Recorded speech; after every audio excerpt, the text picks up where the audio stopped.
All Listen, right then. So, and I've only got till 2, so yeah, no problem. I like I like the way you say that. So I've got you into the mindset of an hour and a half is actually not that long. Some people are like an hour and a half, that's max. oh no, we know that. Yeah, you trained us well, Jono. Yeah, yeah. So we will continue because we've got the text to do as well today, But and it's actually, yeah. 17 paragraph section of the workbook. Well, I listened to that this morning and I read it, and it was just words. No, didn't go in. Couldn't get it into my head at all what it meant. So Mm, I'm interested to go through that. But anyway, mm, yes. mm. Okay, so let's just quickly talk to what you said. Maybe just share that again in a minute. What you just said, and I can't even remember it I'll speak to now. that. Okay, so let's say it then. So you were saying the ego's just having a field day, and Yeah. Okay. you should be getting better, but they seem to be getting worse, and your physical pain and your eyesight seems to be getting worse, and all Okay. this. So I've made a commitment to do something that was going Yeah, to make a yeah, yeah. difference to me. Yeah. And so my ego was protesting, but I didn't realize that it Mm, was protesting about this thing. It was that clever that I was focusing on other things and yeah. not realize. It wasn't until I realized that it was this that it was uncomfortable about, because Mm, I'm doing something that is not out of my comfort zone. So it mm, wasn't obvious to me, like mm, talking in a group, and which once upon a time would have been awful, mm, but I've been doing it for 2 years. So it was mm, something that was second nature now. mm. But obviously it was going to involve me actually up leveling more. So my ego was having a field day. And I say my eyesight's got worse rather than better. So all the work I've been doing on myself, you'd think I'd be able to have a clearer vision, and I've not. It's got worse. So Mm. Oh, sometimes things have to get worse to get better.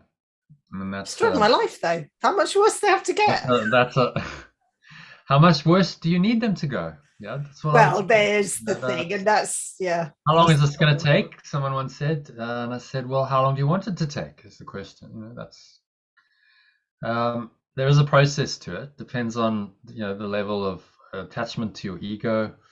One can't say with these things. The ego is a deep-seated entity, which has So, been in your sorry, mind for a long time.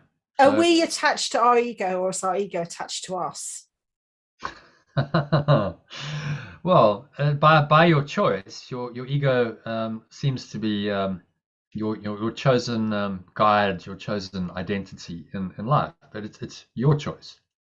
But I'm not consciously choosing it, am I? No, no, but it's been chosen at a much deeper level than conscious awareness. So what you have to go into really is the subconscious, which is where most of the ego reside. When you think of the tip of the iceberg effect, tip of the iceberg is maybe 10% of the iceberg. What's beneath the iceberg? Yeah, okay. I don't know if you watched the Bruce Lipton video, but he actually used that slide. Mm. I know that slide with the iceberg, and then under the water you see the majority. So genetics, in his example, was at the top. That's the 10% you see. But epigenetics, which is really just the mind, it's the field of yes, there's a morphic field, there's a quantum field, or whatever you want to call it, and that field is what's actually controlling the body and the genes. And this epigenetics, what lies deeper. So in the same way, the subconscious mind lies much deeper than the conscious mind. It's what we're not conscious of.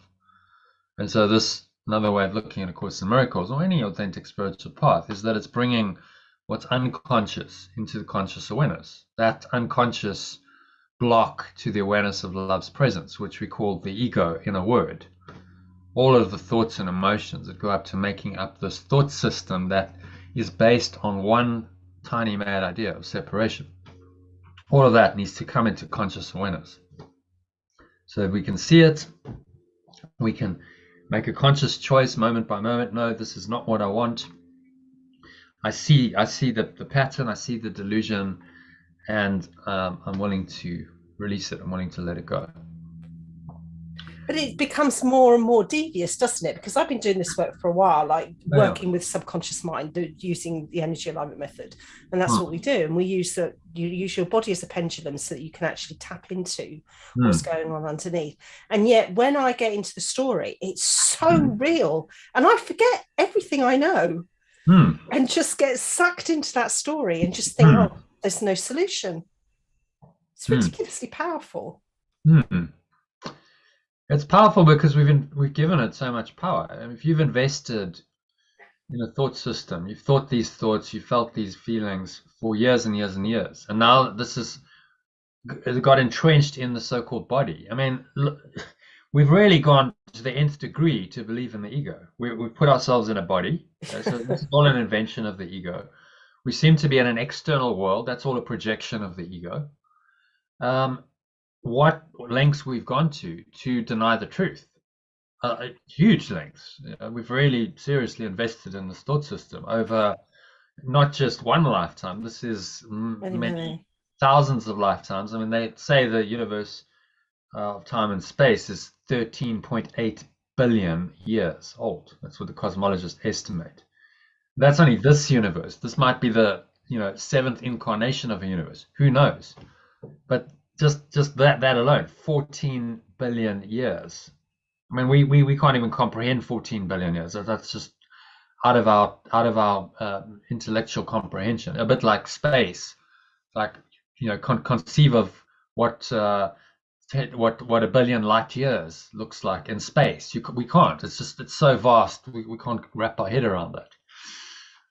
So there's this a very deep investment that underlies the entire cosmos, the entire universe, in the idea of separation. This idea has been going a long, long time. We believed in it for a long, long time. Now along comes Yeshua saying, no, no, no, no. This has all got to change. We've got to reverse your entire belief system, turn it 180 degrees around. What you thought was true, you have to recognize as absolutely false and not believe in it in any way, shape, or form. I mean, this is a massive undertaking. Don't trivialize it. This is huge. It doesn't get bigger than this. But what else are you going to do with your time here? If it's the truth and we really have done this incredibly stupid thing of denying oneness and truth and believing in a false idea of separation, and then enslaved ourselves in a body in a time space universe that seems to be pretty harsh and cruel, in which we're guaranteed to die, and his explanation is correct, then we only have one choice. Well, what else are you going to do but say, okay, my time here must be spent in correcting this false belief, which is awakening, which is at one. And of course, it's going to be challenging because the ego's got very deep roots in your mind. You've thought about this, you've invested in this, and it's now in the subconscious, so you're not even consciously aware of it. It's just like the default mode. It's like It's like trying to remove the operating system from a computer. Try Yeah. remove Windows from your computer. See how easy that is. Well, that's the analogy I was given. I told you this tonight, that when I was asked about it, about my Mm. purpose, and I was shown it was like the operating system's changed, Yeah. and that we're having to, because there are bugs in the operating system, and Mm. not that we're here to fix it as such. It's an analogy. We're here Mm. to make sure everything, help other people get through it and get through it ourselves, but we have to live it. But it just overwhelms me, really. Well, it doesn't overwhelm me, but I just, when I'm in that moment, and I know all of this intellectually, but when Mm. you're in that moment and you're living it, all of Mm. this, consciously just completely vanishes, Mm. and you Can happen, yeah. get Call so it ego caught up. hijack attempt. Yeah, It's just how to so hijack powerful. your mind and make you forget it all, so that you go back into the unconsciousness. See, the ego can only operate in unconsciousness. If you're consciously aware of it and you see it, Yeah, then you're it going to make a can't. different choice. You can see it. It's okay. I got your number. I see what you're up to here. Okay, I know what I can do here. I can choose to let it go. I can apply my, or do a process, do a technique, really to help me let it go. But if there's no awareness of it, then it's got you, hasn't it? because there's no awareness of it, and it's telling you that it's you. In this moment, those thoughts and emotions are everything. That's reality. That's you. There's no other awareness. You can't zoom out of it. You can't change it, and you just, you know what it's like. And that's its biggest defense, is unawareness, unconsciousness. So you just got Even to having, recognize that that's, a defense, and try and get better at staying aware. And the more you practice, you do the letting go techniques, you do the breath yeah, breaks, you do the meditations, you show up to these live sessions, you listen to recordings. The more you do that, the more you're cultivating that awareness. So if you keep doing it over and over again, you're systematically and progressively undoing these thoughts and ideas, and you do start to become more aware over time, so that when the ego comes calling and it's saying, no, no, no, believe in me, those thoughts, there's part of your mind, the Holy Spirit, it's going, nah, yeah, don't buy this. This is nonsense. And that's always there as the corrective mechanism. And so our job is to strengthen that voice in us, really start cultivating that, listening to it. This is our guide. And when you go out of alignment with it, which is going to happen from time to time, of course, but you notice it quickly. You go, oh, okay, I got you there. As the thing develops, as the ego delusion develops, part of your mind, the Holy Spirit, remembrance of oneness, says, nah, just don't go down that rabbit hole. I seriously threw my toys out of the pram, because even though I had the awareness and I realized what was going on, I did not want to do the work on it. And I had to bribe myself and blackmail myself and force myself to actually do the work on it. And then eventually, once I'd done it, obviously everything was fine. Yeah. And I've had a massive shift. And then since then, yesterday, two people quite close to me showed me how they are playing the victim. And I witnessed it in them. And there's nothing I can do for them, but obviously I can do the work on myself still. Yeah. But I could see it from such a different position. I wasn't getting drawn into their story. I could see it from a completely different perspective, just because I've had this shift over the weekend and did finally do the work on it. So I can see, but I can see why we don't go out advertising this and telling everybody to come do it, because it's not much fun in the moment, is it? Yeah, I mean, this isn't, it isn't for the faint-hearted. No. You're going to go up against this really, it's a nasty thought system. This is not nice. The ego, in no way, shape, or form can you call it nice or something you should want to keep.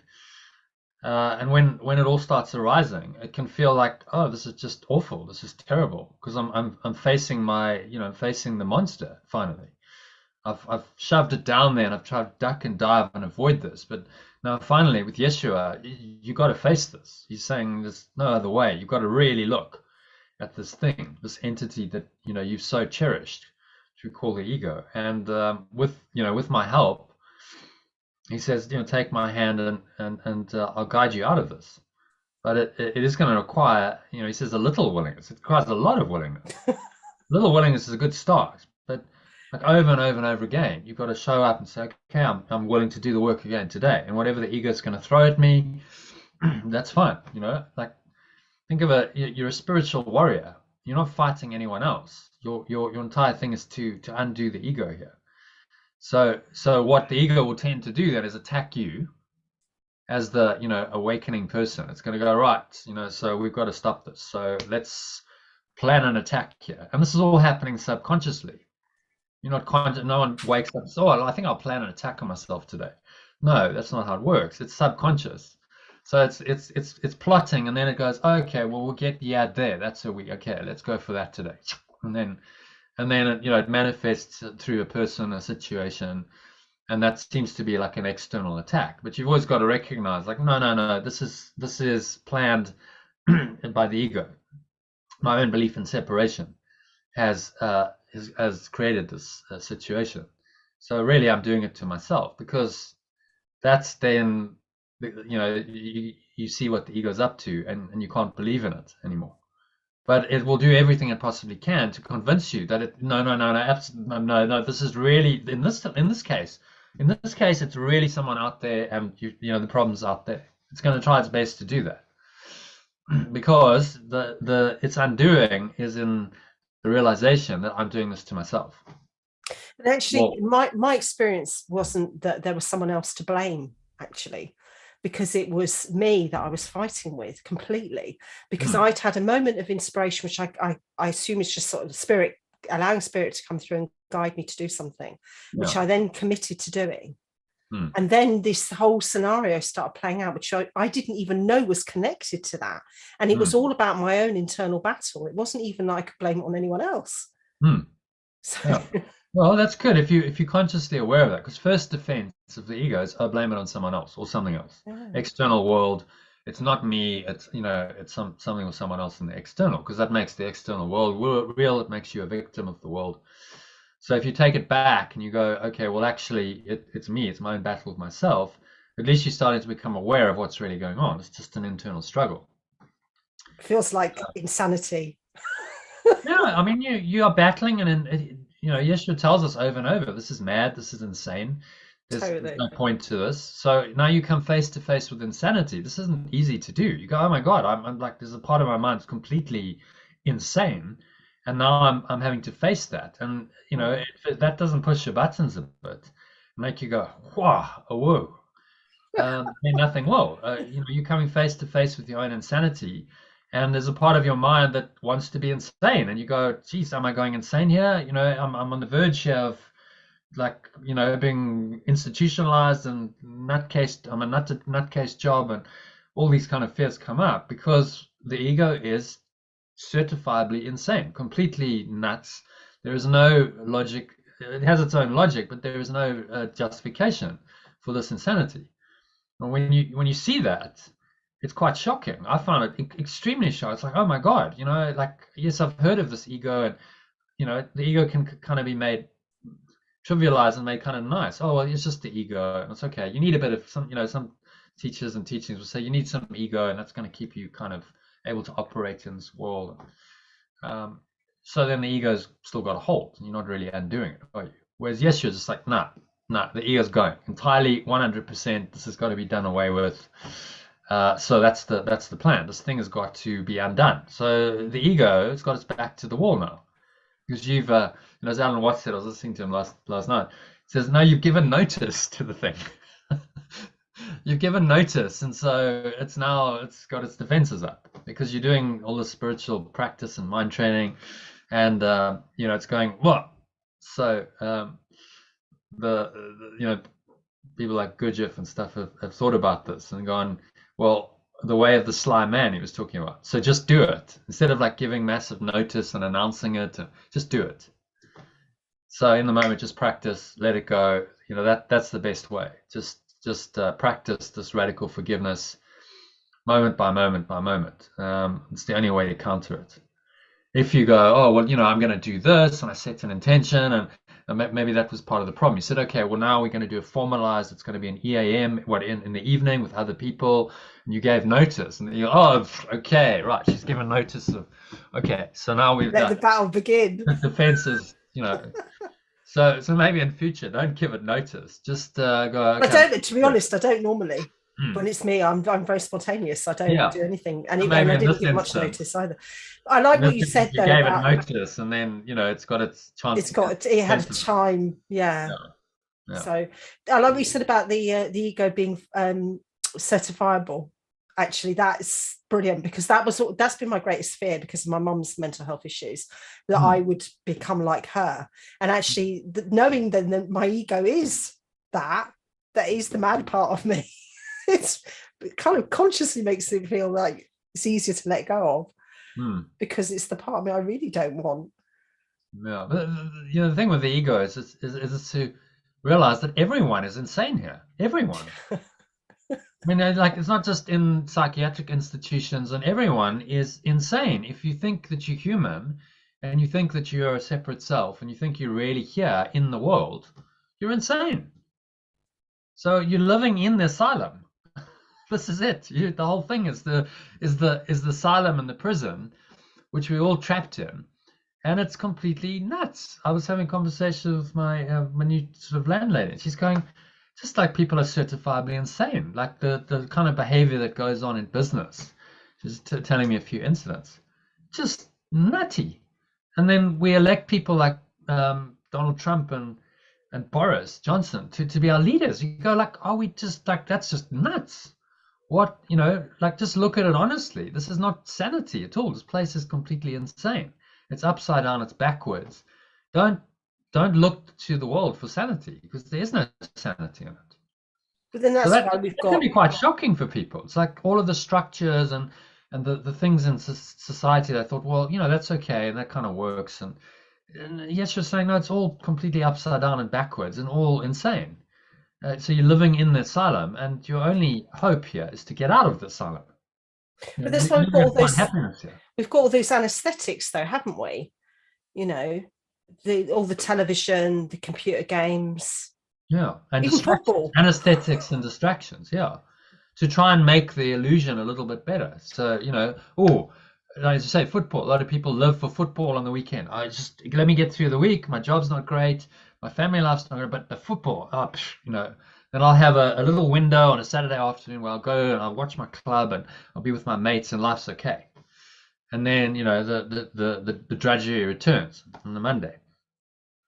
And for a lot of people, that's life. It's like momentary highs, seeking some kind of pleasure in what is generally, if you're honest, just a disaster. Like living this way is living in an asylum, in a separated state from your source, is just a disaster. It's never going to work, as Yeshua's saying. So he's just saying, look, see it for what it is. Let's be completely honest here, and just let this entire thought system go and free yourself. You really don't want to entertain separation and the idea of being human for any longer. And so that's the end of the whole story. That's the end of the ego story. It's the end of the world as the ego knows it. So of course there's going to be resistance. Oh my God, Course in Miracles is one thing, but if we can keep her not understanding this thing, that's okay. We can kind of then manage it. But if she actually really starts to understand it and apply it, it's tickets, it's game over, because this is a teaching that will undo the ego entirely. So then there's going to be resistance. It's going to find whatever it can to get to you. And you as the awakening one, the spiritual warrior, just have to go, okay, I'm on my guard. I'm vigilant all the time. I'm there. Now I find that quite inspiring. Actually, some people go, that sounds exhausting. I find it inspiring. Absolutely. Okay, Yeah. you look at the movies. I'm the Jedi. I use the Star Wars. Yeah. Bring I'm it the on. Jedi Master. I'm like, okay, every day I get up and I'm on point and I'm watching for the dark side, because it's there and it's going to come, and I'm prepared. I'm trained. I'm skilled. I'm trained, and I can counter this. I can. The Jedi is not scared of anyone, because he's like, I can handle this. I've got I've trained my mind, and I've got the skills, and I can deal with this. So that in these movies, it just represents the awakening or awakened one. These forms, the Jedi are just awakened in the dream, and they are able to cope with the dark side because they are the light. So they know that the light can overcome the darkness. That's their faith. If you believe that the darkness is more powerful, then you would go, oh, I can't take this on. They're like, no, it doesn't matter whether the Darth Vader, like the biggest, baddest, scariest. It doesn't matter, because the light is more powerful, and we know that intuitively. You know that, I know the light is more. It's life? It's the essence of life. It's love. This is a much more powerful force than what denies. So it's the daily ultimately, practice. look, I'm going to win this battle, because if I ally myself with the light, then the darkness cannot sustain against that. And it's going to be a struggle for sure. The darkness is deep seated, and there's apparently quite a lot of it in my mind and in the world. But we're talking transcendent truth. We're talking ultimate eternal truth that's been there forever, that cannot be undone, that cannot be in any way, shape, or form really affected by the darkness. That's the power that you're going to, that you're calling upon to help you. So you're guaranteed to succeed because of the source of the power that's now guiding you and helping you. And you have to just keep reminding yourself. The ego is going to try and convince you otherwise. It's going to try and convince you that the darkness is more powerful. Maintenance, but unstable. It's that daily practice, isn't it? I mean, Luke Skywalker practiced a lot. Yeah, the Jedi were in training for years and years and years to attain There was the whole, like, from literally they took them from a young age. They would take them from the age of 2 or 3, and they would train them in the Jedi ways. They'd take them out of their family environment because they didn't want them to get embroiled in special relationships and stuff. So that they would be, really dedicated to the path. They would be able to hear the voice of spirit, and they wouldn't be corrupted by the dark side. Luke Skywalker, his father Anakin was corrupted because he had an attachment to his mother, and he developed that attachment, a strong attachment, from a young age. I think they took him when he was 4 years old or something from Tatooine. But he had this strong special relationship, attachment, and that was what twisted his mind, because he was like, I don't want to lose my mother. And then he lost his mother, so he had a trauma. And then subsequent to that, he lost his. He was scared. He had a dream that he was going to lose his wife, and so all of that fear of loss, of personal loss, is what took him to the dark side. And the Jedi were like, no, you can't fear that. You can't be personally invested. If he hadn't feared and he just said, look, the principles are the principles. I will stick to my Jedi code no matter what, and I'm not going to allow my personal desire to come in. If my wife dies in childbirth, as I've foreseen, then so be it. I'm a Jedi, and the truth is the truth, and I've dedicated to this path. Then he wouldn't have been able to be corrupted. But the ego got him on the special relationship. Okay, I've never really watched Star Wars. Well, so. we'll watch it as we're a Trekkie family rather than a Wolsey family. Right, so right. Yeah, but what I like about Star Wars is that there's so much spirituality in it. Yeah, for sure. I get it. There's this deep teaching. If you look at the story, it's like the story is instructing us, is teaching us that story of Anakin. We all have an Anakin in us. The dark side of us that wants to go to the dark side and has the personal attachments and indulges in it and says, no, I'll forsake the light because my personal desire for someone in my life overrides everything else, because my personal self does not want to lose this person. So Anakin would kill, he ended up killing babies and anyone just to preserve his special relationship, to keep this woman he so cherished alive. And then she turns around and says, who are you? I don't know you. Like, you're not the person I fell in love with anymore, because you can't go around killing parts of the sonship and then still love other parts. That's not how it works. He thought he could. Oh, well, I'll reserve my special love for this person and it's going to be unaffected. I've just gone and slaughtered a whole lot of kids. Okay, well, that's really not going to work. She's going to sense that. Being from the line, she's going to go, who are you? I don't know you anymore. And then he turns on her, tries to strangle her, and she dies of a broken heart in childbirth. So he makes it come true. That's the whole point of the story. His own fear is what makes this whole scenario play out. If he hadn't honored his fear, his dream would not have come true. But because he honored it and he said, yes, the fear is real, I'm going to try and prevent it, it actually, that's exactly what made it happen. So again, a powerful lesson for us all. Honor your fears, and you will make what you fear come to pass. Sue, how are you? Hello. How was the singing last night? Yes, very good. I enjoyed it. Yeah. Okay. It's amazing. So you think you've got a lot more confidence than you had a year ago? Yes. Oh. Yeah, definitely. I said, has Sue got more confidence? Oh, yes, big time. Okay, then. I'm a changed person. Yeah, amazing. Yeah, just shows you what can happen. Yeah. So anything to share while you're here? We're just doing a quick check-in. No, I haven't brought anything to share. No. Okay. Don, any thoughts? No, I'm good. Sally? Well, listening to Yad talking, or you talking with Yad, I was thinking about my life has changed a lot recently since probably I met you. That my daily schedule now is very focused. So I go from one group to one-to-one session to the next group, and it's very, to an outside person, it would seem very, don't know, Rigid? regimented Yeah. maybe. Yeah. But it's not, because it's like you say, I'm 100% focused on one call and then I'm 100% focused on the next. So I'm in the now in all my activities, and everything is, there's space for everything, you know, for meals and whatever else, walks and stuff.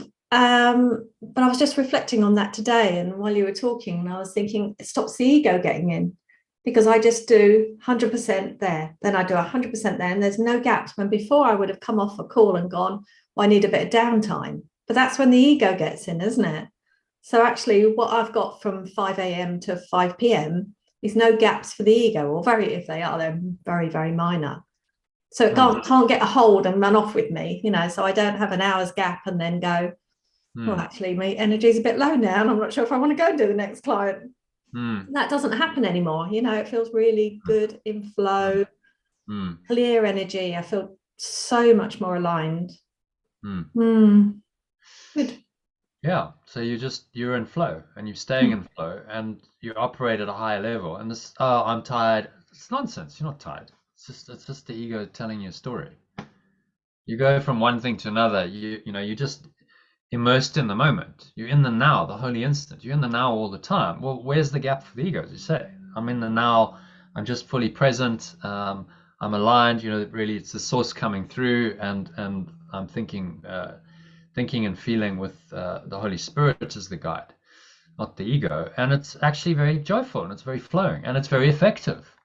Oh, no, you need the ego to work effectively in the world. I mean, that's just absolute nonsense. The ego is just going to torment you and frustrate you, and the ego loves problems. So the ego doesn't want everything to flow smoothly. It wants problems and difficulties and dysfunctions to show up, because those problems and difficulties and dysfunctions then justify its thought system. Now you've got a reason to be fearful or angry or upset, or your peace disturbed. So it's a very ineffective way of working, hugely ineffective.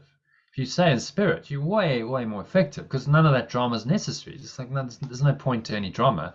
Just happiness, peace, flow. That's what it's all about. My day just flows along those lines. And if I have a challenge, well, I can just let it go very easily, and I just kind of flow around that. Like the river flows around the rock. It doesn't get stuck on the rock. It just goes, oh, it's not a problem. Just flow around and carry on.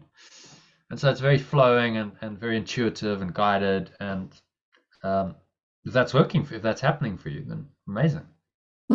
That's really what the whole point is. The miracle. It's a Course in Miracles, because he's teaching us to stay in that miraculous state of mind all the time. Our daily life. And if you're doing it, then you're operating the system. So it's the ego that my ego was saying to me, oh, you need to have a break now. You've had clients all lunchtime, all morning, you need to have a lunch hour off. But it was ego. It was like, no, it's leading me up the garden path, because then I end up scrolling on Facebook or chatting with somebody that's not ideal, and takes me out of alignment. So I had a really conscious moment this morning when I hadn't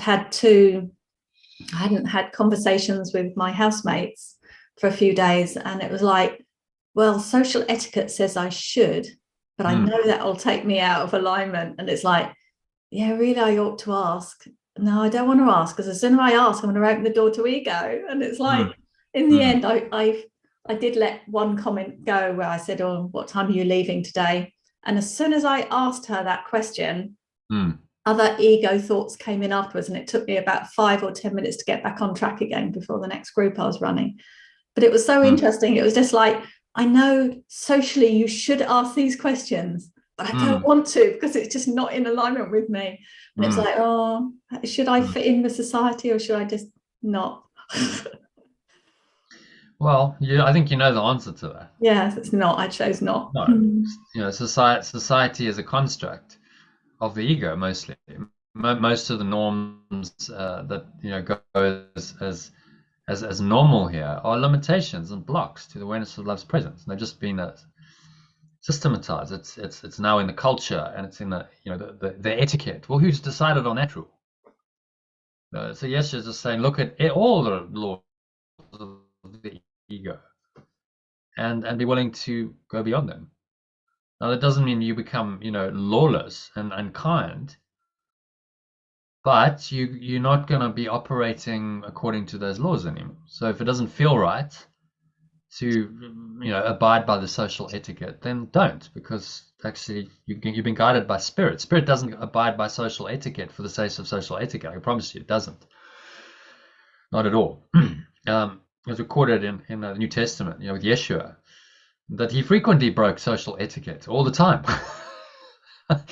He's doing stuff on Sundays. No, that's not allowed. He's going, well, why not? Who makes up these rules anyway?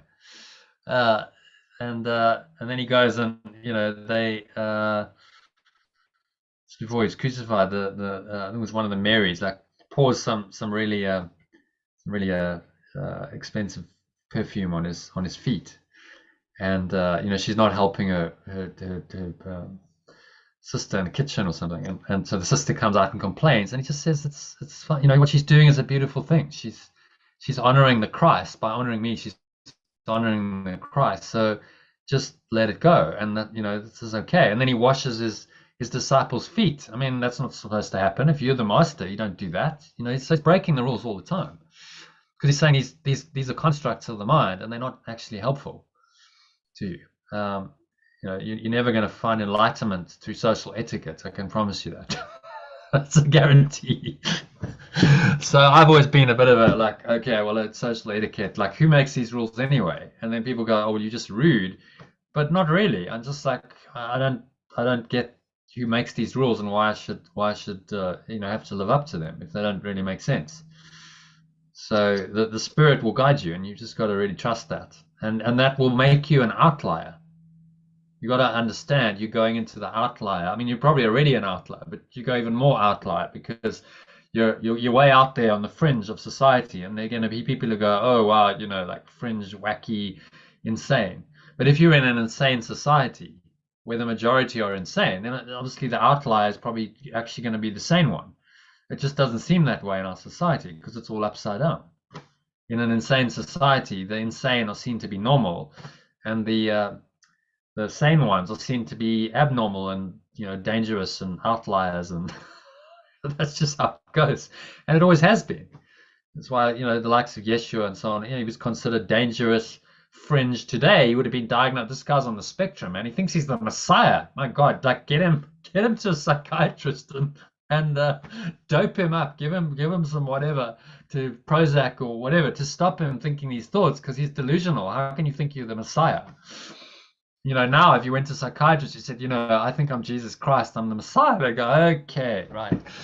But who are they to say that you're not? Who are they to say that you're not?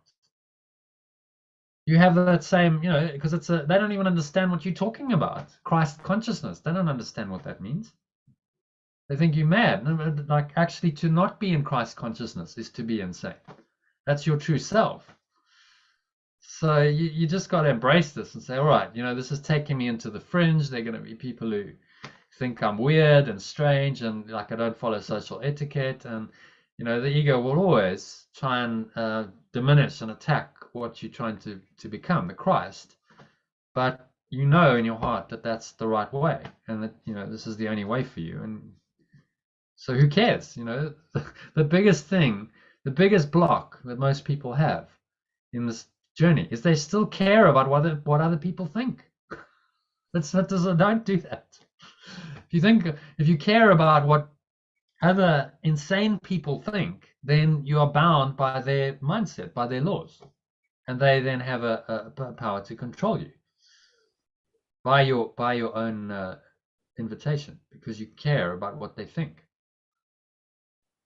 And so field independent, that's one of the characteristics of spiritually awakening people, is they are independent of the field, because we live in a field of consciousness. They don't play by the rules of the majority.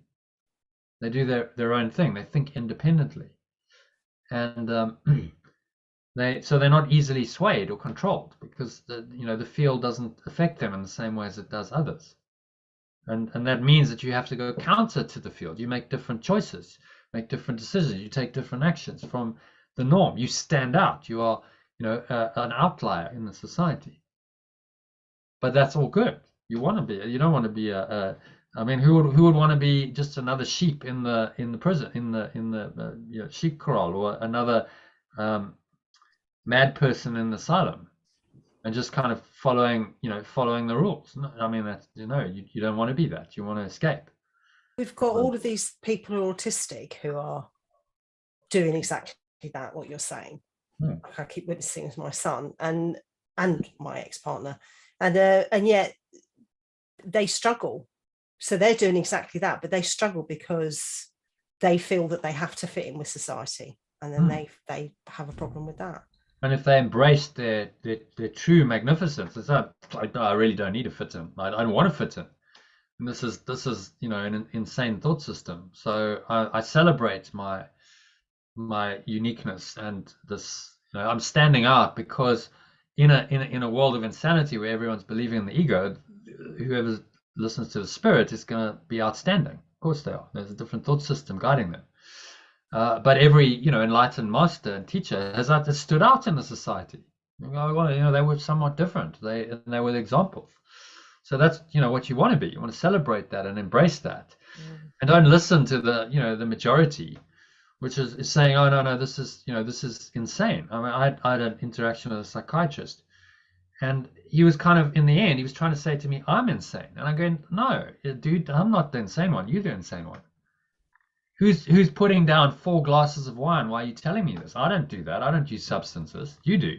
He's on some medication by his own admission. You're using alcohol, and you're calling me insane. No. You got it all wrong. So because when you're really clear and in your power, then no one can affect you. I was just like, no, I don't take on board what you're saying. That's just not true. I'm somehow unworthy. Yeah, fine. This thought system that you believe in and what I believe are actually incompatible. So we're not going to be able to continue with our relationship. But I don't feel any less than. I don't feel unworthy, because I know that what I believe in is the truth, and that he's believing in a lie. His system seems to be the dominant one. Oh, I'm the psychiatrist, so I seem to, in worldly terms, he's got the status, and he's apparently knows what he's talking about. I'm going, that's just BS. You don't know what you're talking about. You haven't done the spiritual work that I've done. So of course I'm going to challenge him, aren't I? Because there's someone who's taken a different track. I don't use any of the substances and chemicals, and I'm not bound by a thought system, and I seem to be free, and I'm able to do what I choose to do, and that is going to push buttons, and people will try and pull you down and go, who do you think you are? But you go, well, I'm the Christ, and you maybe not say that to him, but I'm the Christ. That's who I am.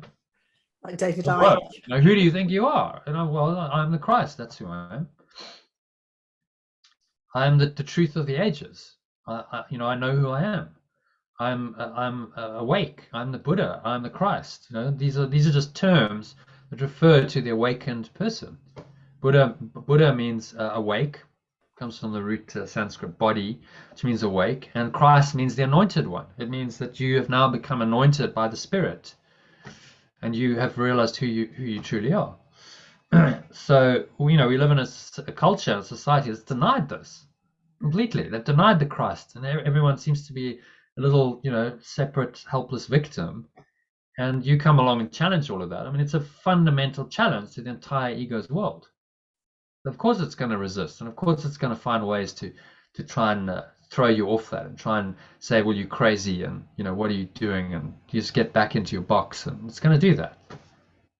But you recognize, well, that's fine. Okay, that's the game here. So I accept it in the same way that every spiritual master's had to accept it. Yeshua had to accept it. Buddha had to accept it. They're going to be outliers in their society. Not everyone's going to like them. That's just how it is. Okay, well, so what? I'm doing the will of God, and that's all that matters here. So I hope that gives you, it's a long answer to your question, Sally, but I hope it gives you some fortitude, and just stay on. You're not unkind, you're not ungenerous. You're staying in the truth of spirit, but you're not playing the game by other people's rules. That's not what you can't allow that, because then the ego gets you through other people's rules. Oh, well, I can't help it because it's them. No, it's not them. You choose to believe in that. You choose to give that power in your mind. So to come back to your original point, yeah, the ego only has power because you give it power.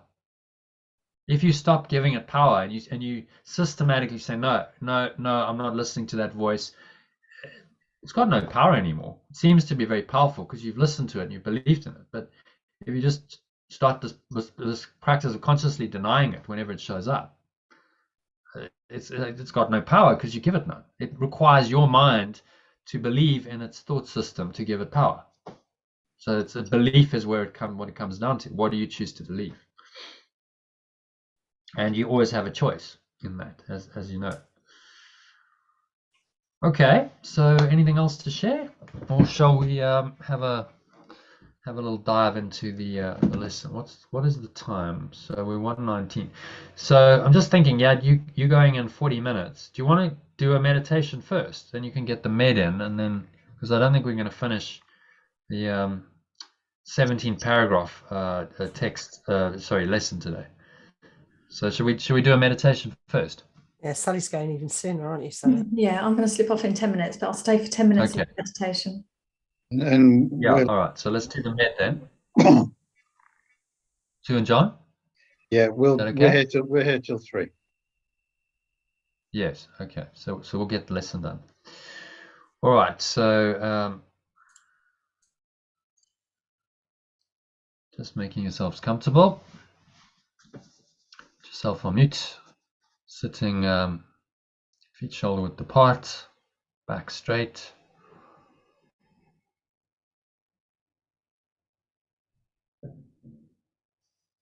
Keep your hands in your lap. Close your eyes.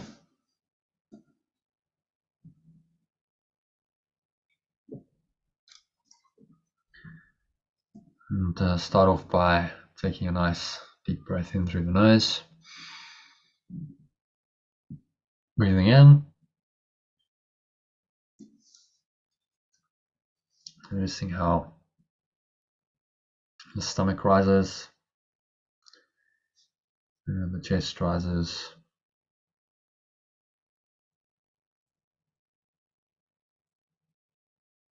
Subtle flow of air in through the nostrils.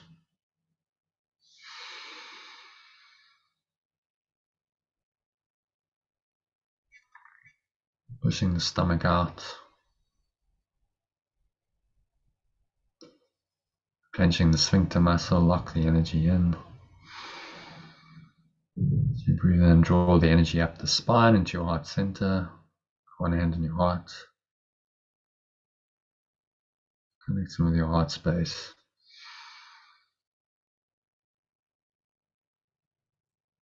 And then draw the energy up into the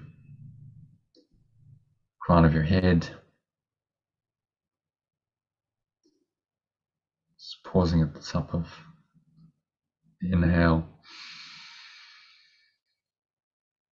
Breathe in again. Just creating some space. Light. It's called the course. Awareness, spacious awareness. In that spacious awareness, you just observe your thoughts,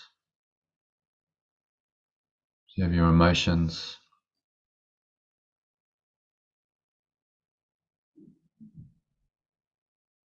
whatever's going on in there in your inner world. Notice it.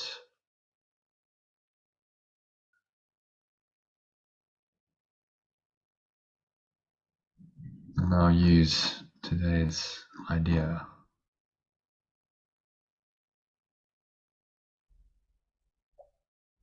Just help you create some space to let go of whatever thoughts and emotions are binding you. Remind yourself that all things are echoes of the voice for God. All things are echoes of the voice for love.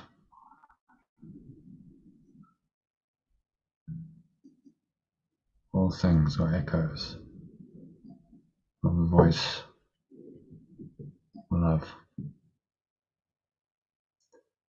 creating a situation. If you're thinking about a situation, person, people, places, events, circumstances, underlying all of them is the voice for love that's calling you in and through this person, place, event, circumstance, situation to remember it.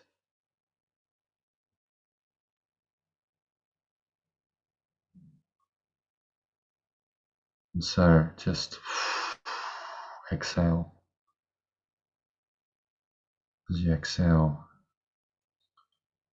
imagine you blowing these thoughts and emotions away. The breeze of your breath, just letting them go into the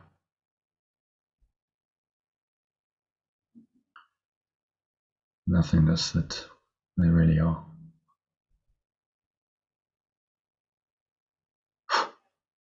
One of those stomach into the spine. Expel the last remaining air out.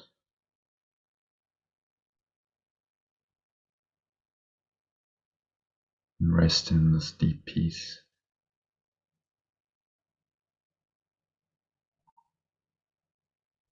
That the voice for God speaks for.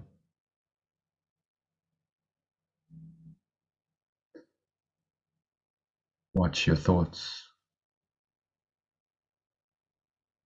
Appealing silently to the remembrance of love, which sees the elements of truth in them.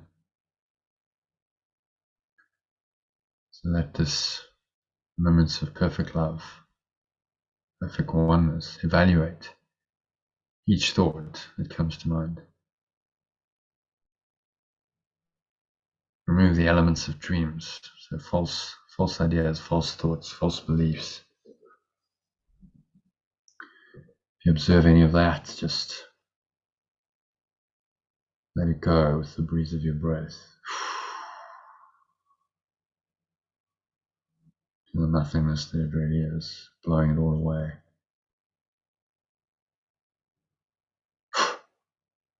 All the stomach into the spine. Expel the last remaining air out.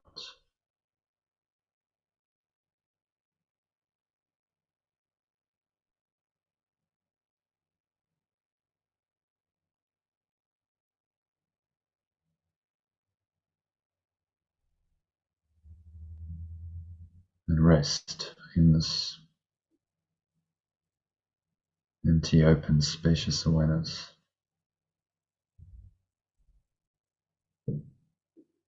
Beyond thought. What we're doing here is going beyond thought into the deep peace, the silence that is the eternal loving presence of God.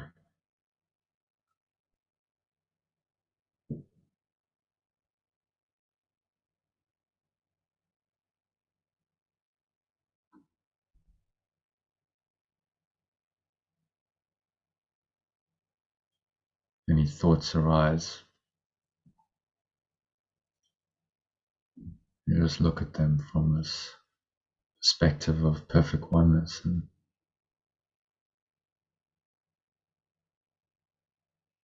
let go of the ones that don't serve you. Imagine they're like clouds just drifting by.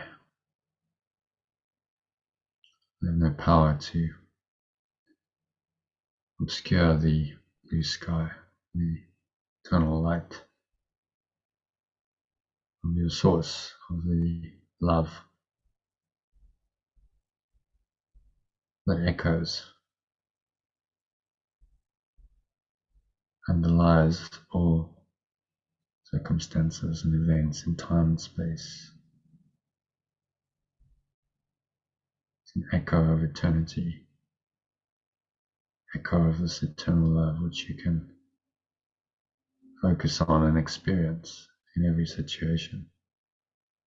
So practice doing that for the next few minutes. Just sit in the calm, peaceful, empty, spacious awareness, and if thoughts arise, practice looking at them letting go of the ones that don't serve you, that are not coming from love.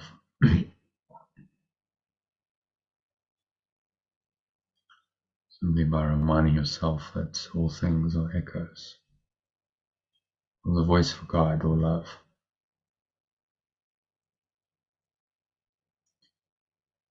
And be open to an experience of total emptiness where you go into a thoughtless state. You're aware but no conscious thoughts. Allow that to arise if it wants to. In your awareness for the next few minutes of deep silence.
And if any thoughts arise, disturb this deep peace.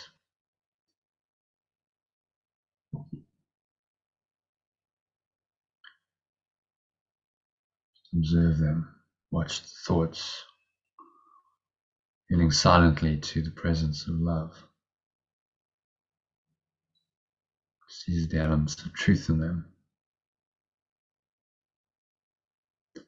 And let this presence evaluate each thought that comes to mind.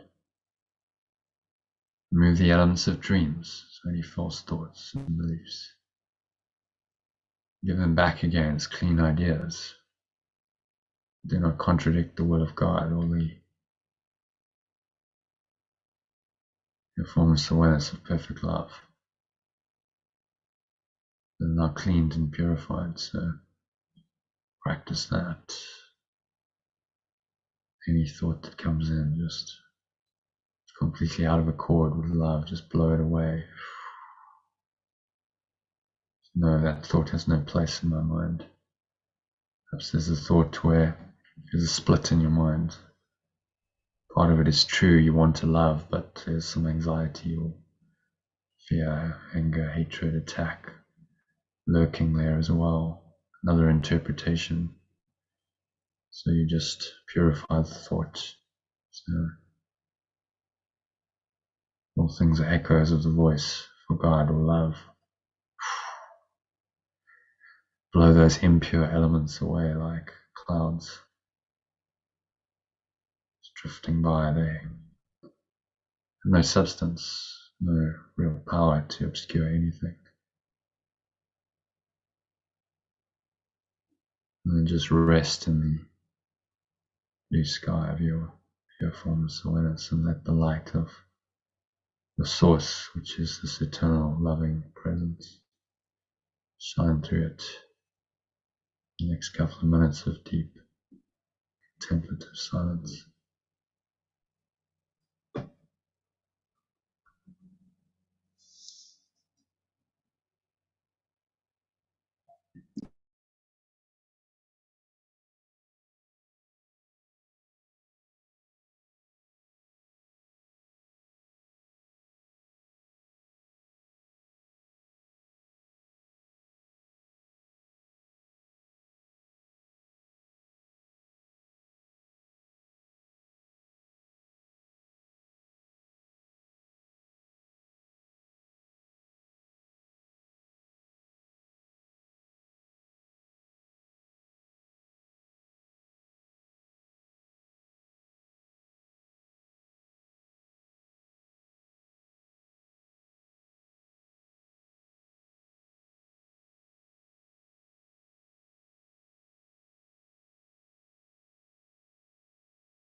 So just gently coming back.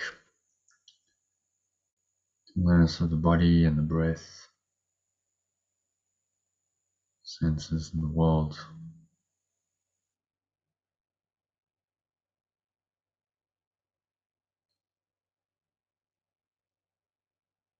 On the count of 3, you're going to open your eyes. So 1, just breathing in, noticing how the stomach rises and the chest rises.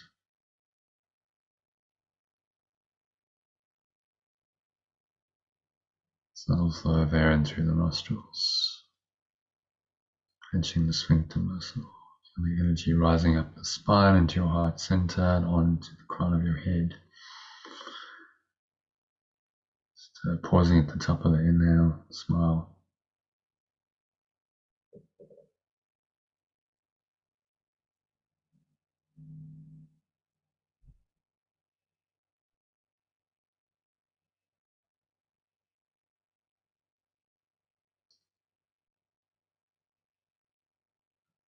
Observe any thoughts, any emotions, any related sensations in the body going on, particularly anything that feels more negative, limiting, contracted, constricted. Remind yourself all things are echoes, the voice for God or love. So really this is just a call to let go and go deeper into love.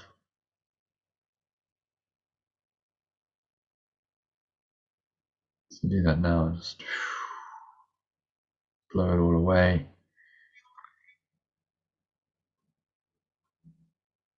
Notice the air flowing out, chest and the stomach sucked back in, the energy subsiding.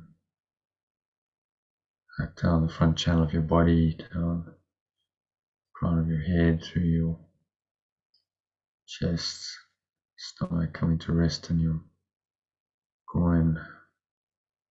On the count of 2, while your attention's down there, notice the weight of your body pressing down into the chair. Notice what you're feeling, touching with your body.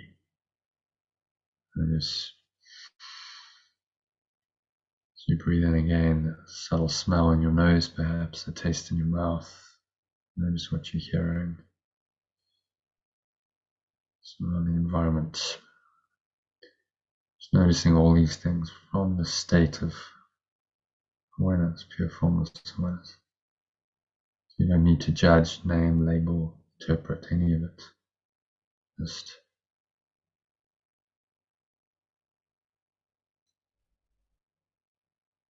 observe it.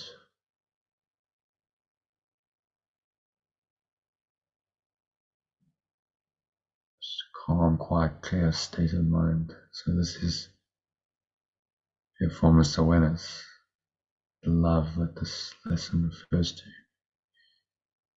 underlying all of your sense perceptions. So all things are echoes of the voice for this loving presence. Because you can always choose to return your mind to this awareness in every situation. Let go of your way of seeing it, your way of interpreting it, and love becomes inevitable. So just set the intention to stay rooted in this presence for the rest of the session, the rest of the afternoon and evening. So it is said and so it is done.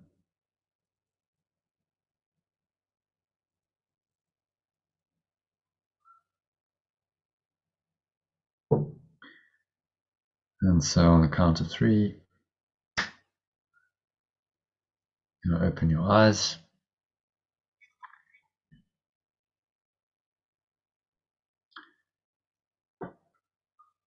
Just take a minute to look around, noticing various objects in the room around you from this state of awareness, deeper awareness.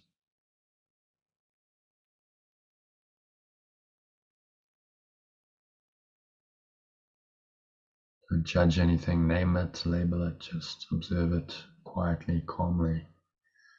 You notice that it doesn't matter what you look at, this awareness, this underlying peace is there. So you start to teach yourself that this awareness is everywhere. It's all things that you see and perceive are echoes of the voice for this awareness, pure formless awareness of perfect love. And you stay connected to it, even while senses are telling you there's a world that's really there. The awareness tells you that only love is true and real, and none of these projections and illusions have any power to affect your pure formless awareness of perfect love in any way. So that brings us to the end of the meditation.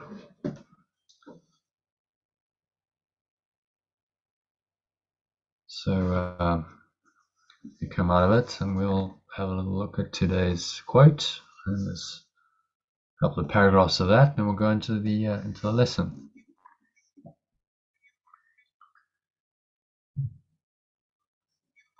Okay. So Sue, why don't you have a read for us? What we do in life echoes in eternity, and then read the first paragraph. Today's inspirational quote from the character Maximus, the Roman general played by Russell Crowe, who is forced by betrayal to become a gladiator in the movie Gladiator, is a lovely reminder that whatever we do in this illusory world only matters because it takes us closer to or further away from eternity, which is just another name for the eternal, transcendent reality that the Perennial Philosophy and every great spiritual teacher teaching throughout history has pointed to. Okay. Any thoughts on that? I have to work out what it's saying actually. Okay. Take your time.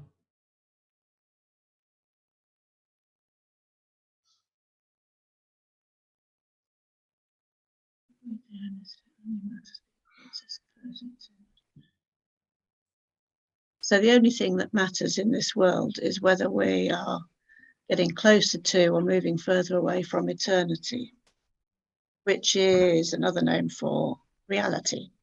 Yeah. What we do in life echoes in eternity because it's taking us closer to or further away. It's a poetic way of saying, actually our life is being directed by this eternal presence, and it echoes in eternity because our minds here, if we're correcting our minds, then we are restoring our minds to this eternal state. So everything here echoes in eternity. We're talking about a life of purpose, of meaning. Maximus was referring to what we do in life echoes in eternity. So there's this underlying purpose of finding this great transcendent eternal reality that all the masters have pointed to. If you align your mind with that purpose, then your life will echo in eternity. If you align your mind with the ego, then your life is time bound. Eternity is denied, and your life becomes trying to get what I can while I'm, in this very short time that I seem to be here, human. And then eternity is denied, and your life is really dedicated to denying eternity rather than echoing in eternity.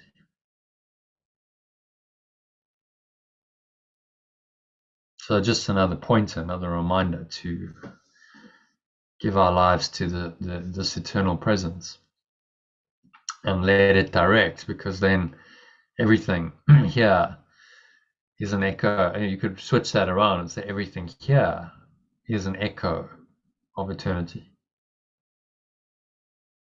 which is what the lesson does.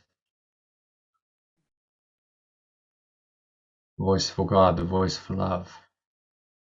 All things here are an echo of the voice for love, you see. So everything here is an echo of eternity. Switch that around.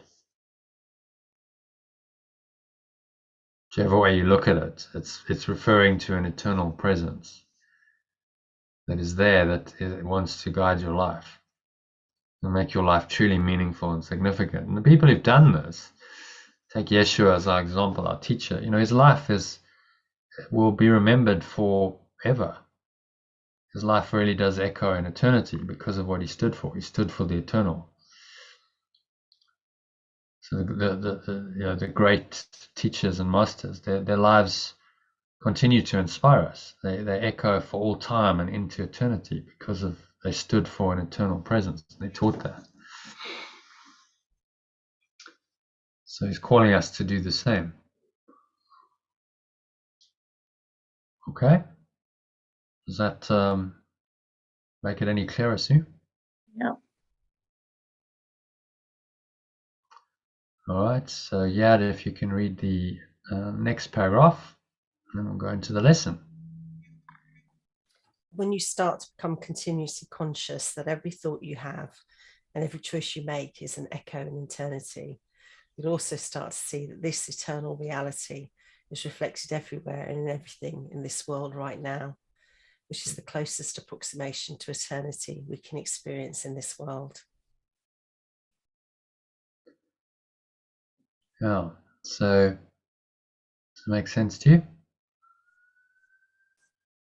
Yeah, I said this earlier on that I had a couple of people close to me who were behaving as victims, and I could see it from a different perspective. I could see it as a reflection of myself rather than as their story, and could see that the change had to come from within me rather than trying to say anything to them to make them change their thoughts. So yeah, every choice you make, yes, everything there's an eternity. See it all being reflected everywhere and in everything, but it actually makes you feel a bit crazy because it's so contradictory to what we've believed before, isn't it? Totally opposite. Well, what Yeah. you're studying here is exactly the opposite of the ego's thought system. So, but then, if the ego is crazy, you must go in the opposite direction. Otherwise, you're going to be insane. So it can feel a little bit disturbing to the equilibrium. Those you got those balls, crystal balls with kind of water, and then there's like snowflakes or whatever they put in. Those ones. So what you're doing is you're picking that up and you're turning it all upside down.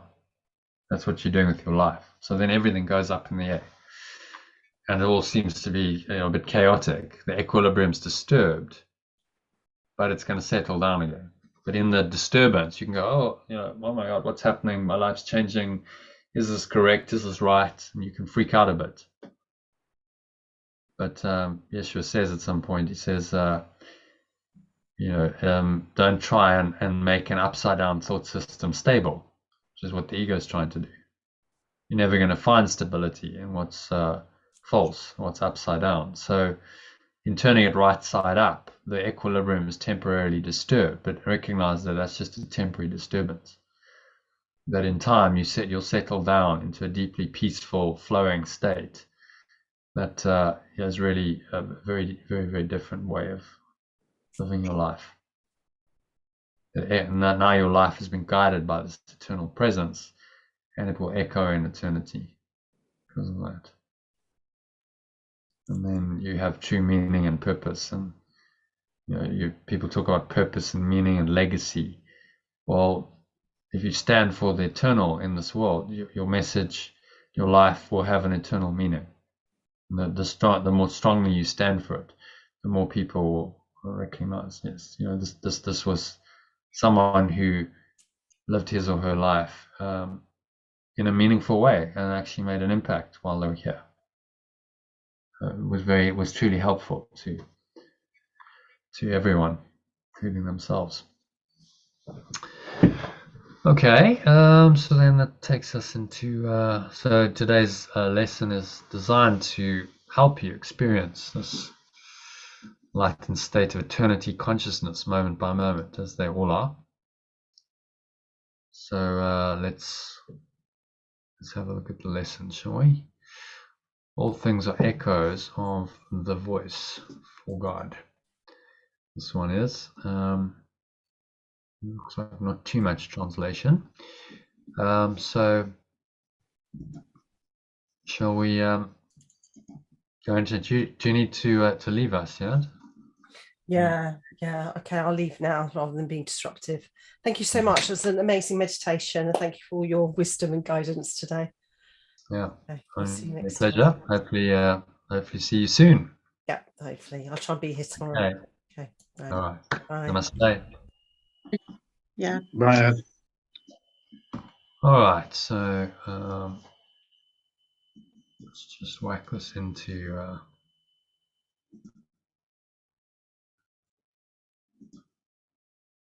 one and.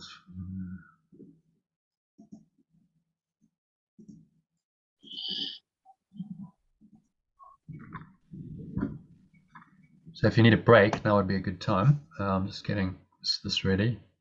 So if you need to get a cup of tea or anything, feel free. Let's get to 100%, and then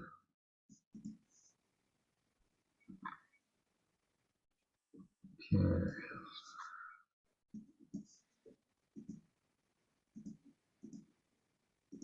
All right.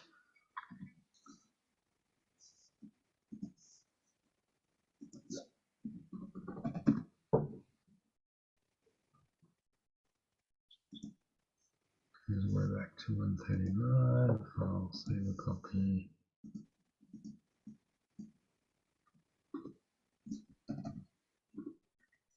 So 151.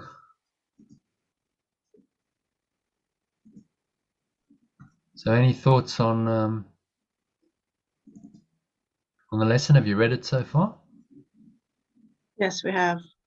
Yeah, I like it. It's a nice one. Yeah. He just phrases these things in different ways every day. It's very powerful.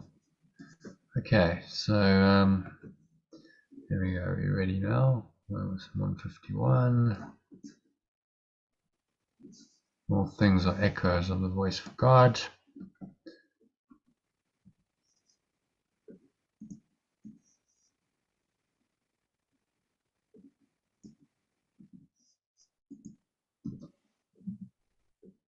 If you want to see where you kick it off, you read the first one. So read the key idea and then the paragraph, and I'm sure we'll need any translation actually in this one, but let's see. All things are echoes of the voice for God. No one can judge on partial evidence. That is not judgment. It is merely an opinion based on ignorance and doubt. Its seeming certainty is but a cloak for the uncertainty it would conceal. It needs irrational defense because it is irrational, and its defense seems strong, convincing, and without a doubt because of all the doubting underneath. Okay, any thoughts on that one? Maybe it needs a little translation. I can see a couple of things we could do. What is he saying? He's saying that we can't judge anything about this world that we're in because we don't know anything. So we have this fixed thought system where we judge, and we seem to be certain in that. but it's really just a cloak for the uncertainty it would conceal. It needs a rational defense.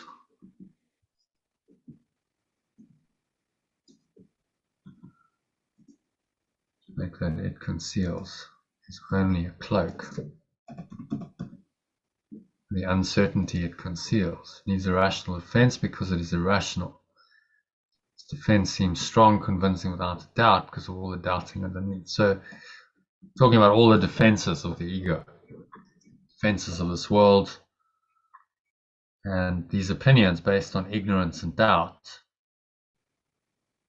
are really not justified. We seem to be so certain in our dogmas. Dogma is just an irrational belief, isn't it? Without evidence. Having a conversation yesterday with the lady I'm staying with at the moment, and she said, someone said to her, she's vegan. She said she was at a gathering, and the person said, "Oh no, it's not possible to be alive and be vegan." I was like, well, I'm standing in front of you. I've been vegan for 35 years. Clearly, that's a false belief because I'm here. And yet, the person couldn't accept that. It's just a dogmatic belief. It's irrational. And this is kind of what he's pointing out here. The ego's whole certainty is just a cloak for the uncertainty it conceals. So people have these beliefs. They try to be certain in them, but actually the whole thought system is false and uncertain.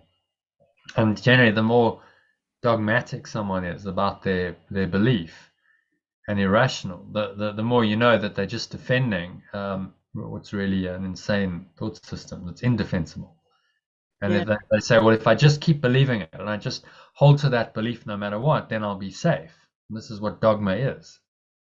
No, it doesn't matter what evidence you present that counters that belief, the person will believe it anyway because that's what they want to believe. And they do that because it keeps them safe.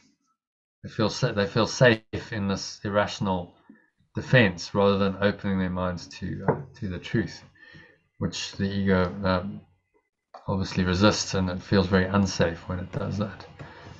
It feels like it's been threatened when you open your mind to truth. It does join with them in those beliefs as well. Strengthen. Yeah, say that again. What's joining? They try and persuade other people to join with as well. Yeah. So anyone who's dogmatically attached to a certain belief will try and reinforce that by getting followers. So, well, if other people believe this, then it must be true. So we're all trying to really get support for our belief system. That's all that's really happening here, even if it's false. So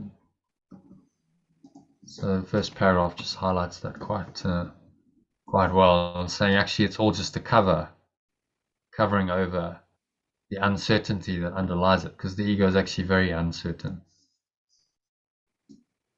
because it's not true. Okay, so happy with number 1? Yeah.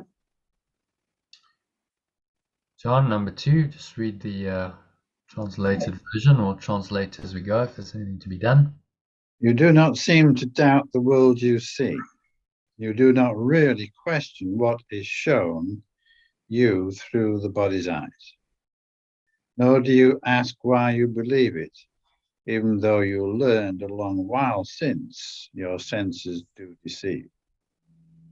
That you believe them to the last detail, which they report, is even stranger. When you pause to recollect how frequently they have been faulty witnesses indeed. Why would you trust them so implicitly?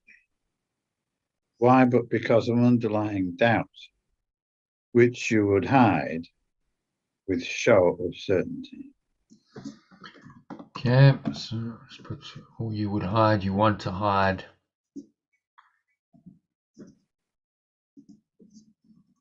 With a show of certainty. So it's an illusion. It's a mask.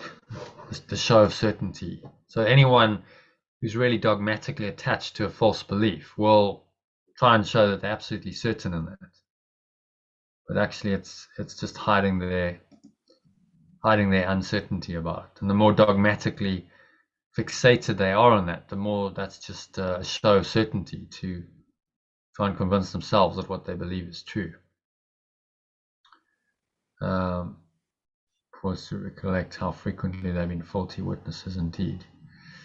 Learned a long while since, you've learned a long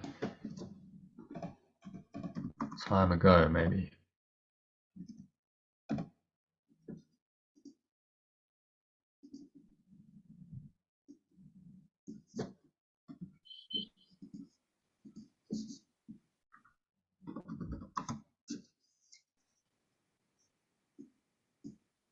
That your senses do deceive. Okay. So any thoughts on this one? Well, I think it's saying here that we seem to be asleep and insist on staying asleep despite what's going on around us. Yeah, we have this tendency to get dogmatically attached to our beliefs, and we don't doubt the world we see. We don't really question this. We say, well, this is reality. Nor do you ask why you believe it, even though you learned that your senses deceive you often. How many times have you gone, oh, I've got that, I know what's happening, and you go, actually, I really didn't know what was happening. I was actually confused. That's all happened to us. So saying, well, why would you believe them so implicitly when you know that they've deceived you in the past? Why would you trust them? Why? But because of underlying doubt, which you want to hide with a show of certainty. So we believe in our sense perceptions as truth because underlying this is this doubt about this whole reality of who we are, what the world is. And so by attaching to form and saying that what our senses are showing us as true, we're actually covering over our doubt, trying to convince ourselves that this is true.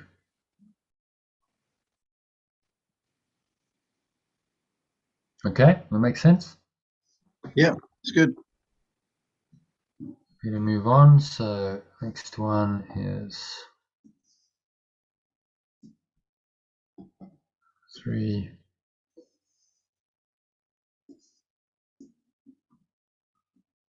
How can you judge? So if you want to read that one kindly. How can you judge? Your judgment rests upon the witness that your senses offer you. Yet witness never falser was than this. But how else do you judge the world you see? You place pathetic faith in what your eyes and ears report. You think your fingers touch reality and close upon the truth. This is awareness that you understand and think more real than what is witnessed to by the eternal voice for God himself.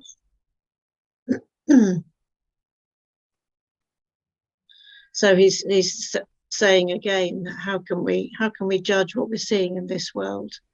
It's all false.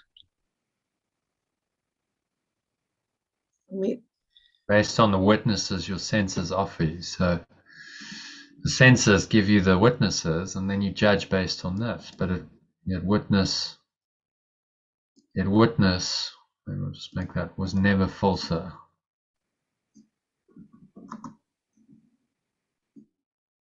Was never falser than this. How else do you judge the world you see? So our judgments, the ego's judgments, are based on our sense perceptions. We judge that what our senses are telling us are true.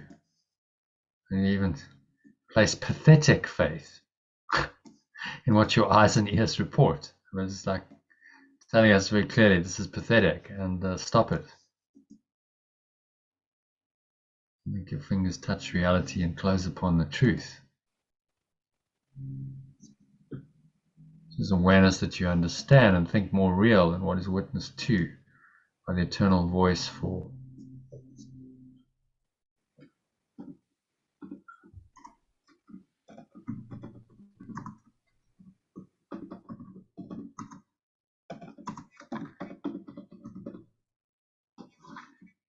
informless awareness of perfect love.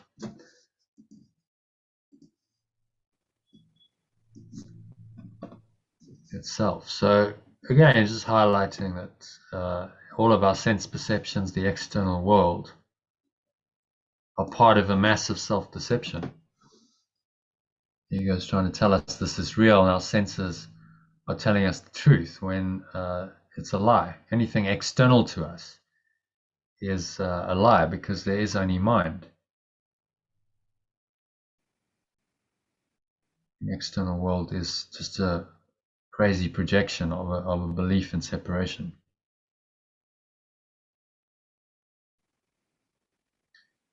Okay, want to give a little summary of that? What's he saying there in essence? He's saying that we judge the world we see, hear, touch, but our senses are only showing us a false world, because all there is mind. In truth. Yeah. So don't be confused by what your senses are telling you and base your judgments on those alone, because you are being deceived. Okay, so happy with that one. Move to the next one.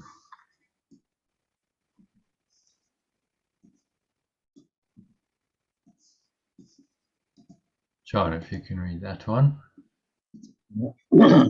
Can this be judgment? You have often been urged to refrain from judging, not because it is a right to be withheld from you. You cannot judge. You merely can believe the ego's judgments, all of which are false. It guides your senses carefully to prove how weak you are, how helpless and afraid, how apprehensive of just punishment, how black with sin, how wretched in your guilt. Okay, so any translation there? You merely can believe. You can believe. You can merely switch that around.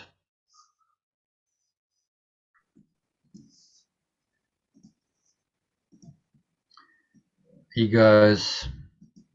Not what we translate ego as. Belief in separation.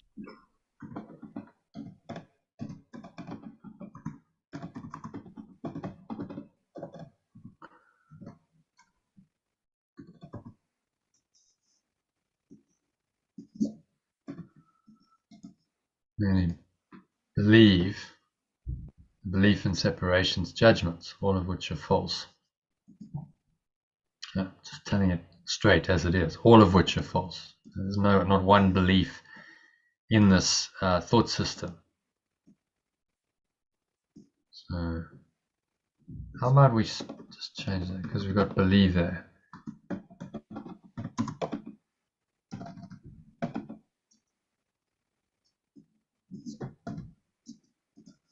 You merely believe the thought system of separation's judgments, all of which are false.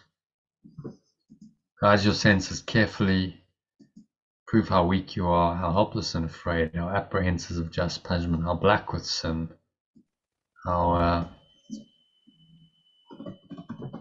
tainted with sin, how wretched in your guilt.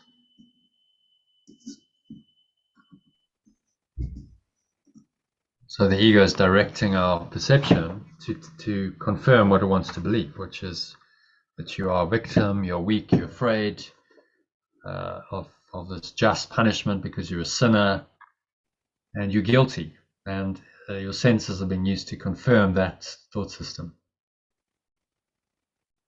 So it's a setup, set up for the thought system of pain, suffering, sickness, and death by this mad idea that wants to confirm that it's true in our minds. And Yeshua's just saying you cannot judge.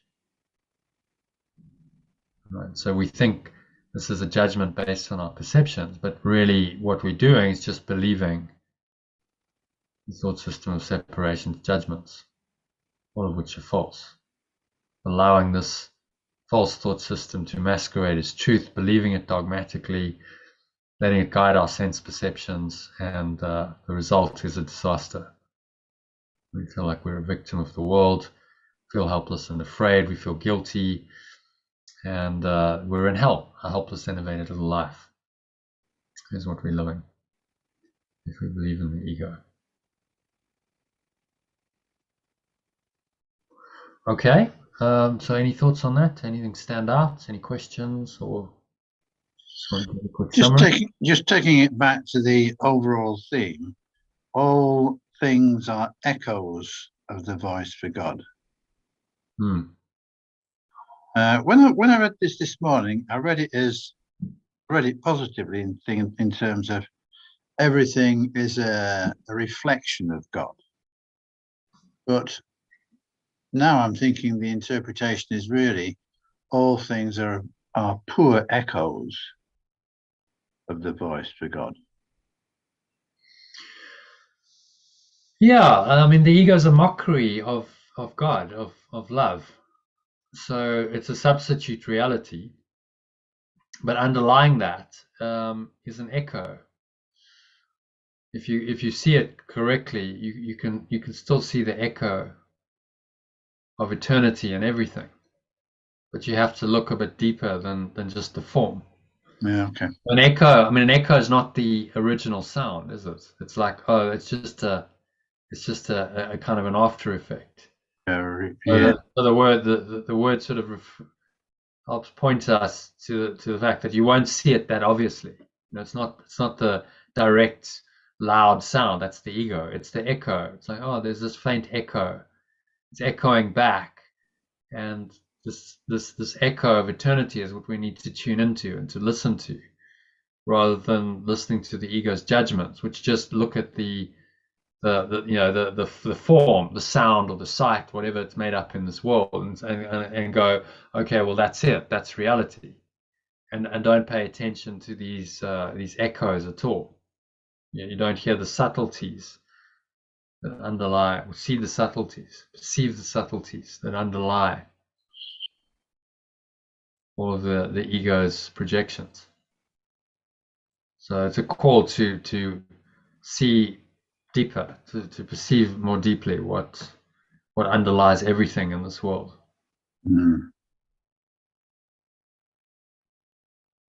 All things are echoes. If you look at time, space, the universe, that underlying this whole time space continuum, Einstein called it, is that eternal presence that was there in the beginning, that was there before time. That's still embedded as the deeper reality underlying everything. So the moment of the split, the Big Bang, it all gets projected out, massive explosion of energy. There's this continuous echo of the eternal state that now underlies all of the movement and the activity. So underlying all energy and matter, there's this eternal still presence that's still there. And that echoes throughout time and space. And it's up to us to tune into that echo. So stop being confused by the form, the energy, the matter, the movement. That's all ego.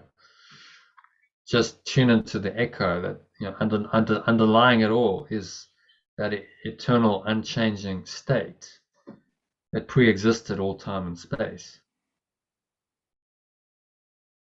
And apparently, even on this level, the Big Bang, they pick up a background cosmic radiation. There's a background frequency that's always going, and that is the echo of the Big Bang in our world. And that radiation, that signal is there, has been there since the beginning of time. So Even in time, there's an echo right back to the beginning of time. That frequency is still there.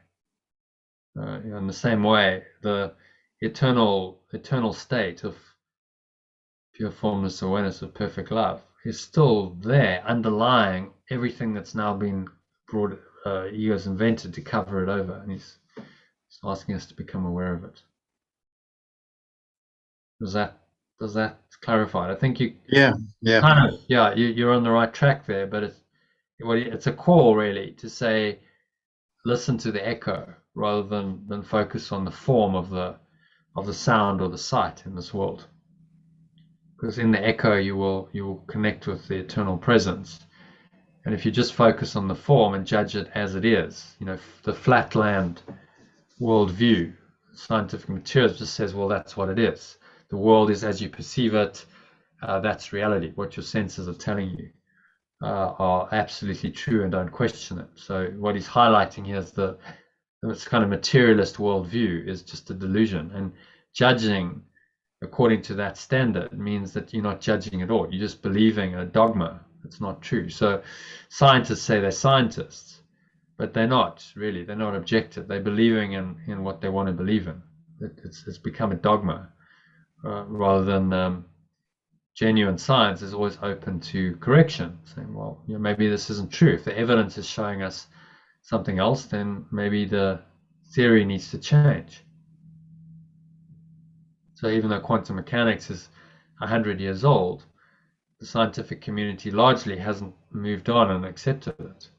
That actually what it's saying is that reality is perceptual. Reality is in your mind, and reality is no independent objective reality that's outside of you. That's what quantum mechanics says very clearly.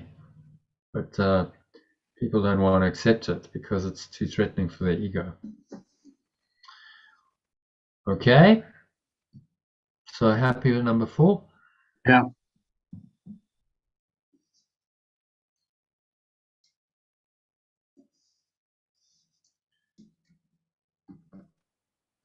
Swiftly on to number 5.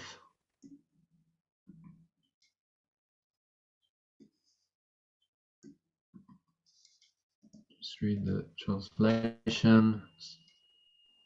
This thing it speaks of. This thing it speaks of and would yet defend, it tells you is yourself. And you believe that this is so with stubborn certainty. Yet underneath remains the hidden doubt that what it shows you as reality with such conviction, it does not believe. It is itself alone that it condemns. It is within itself, it sees the guilt. It is its own despair it sees in you.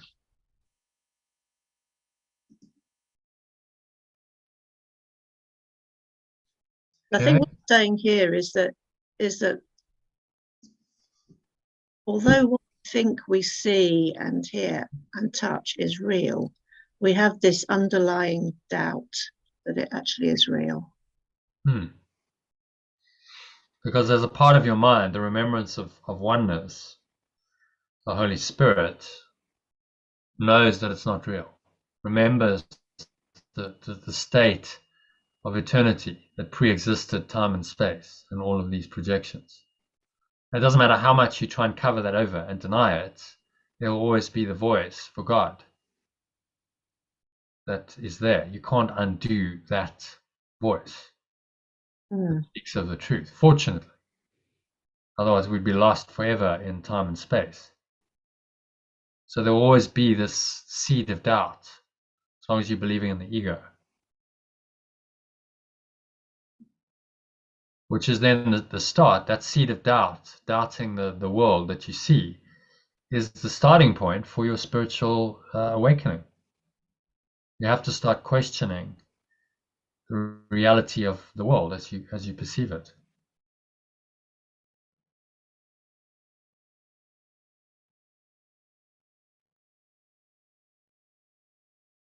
Does not believe. So the ego doesn't actually believe its story.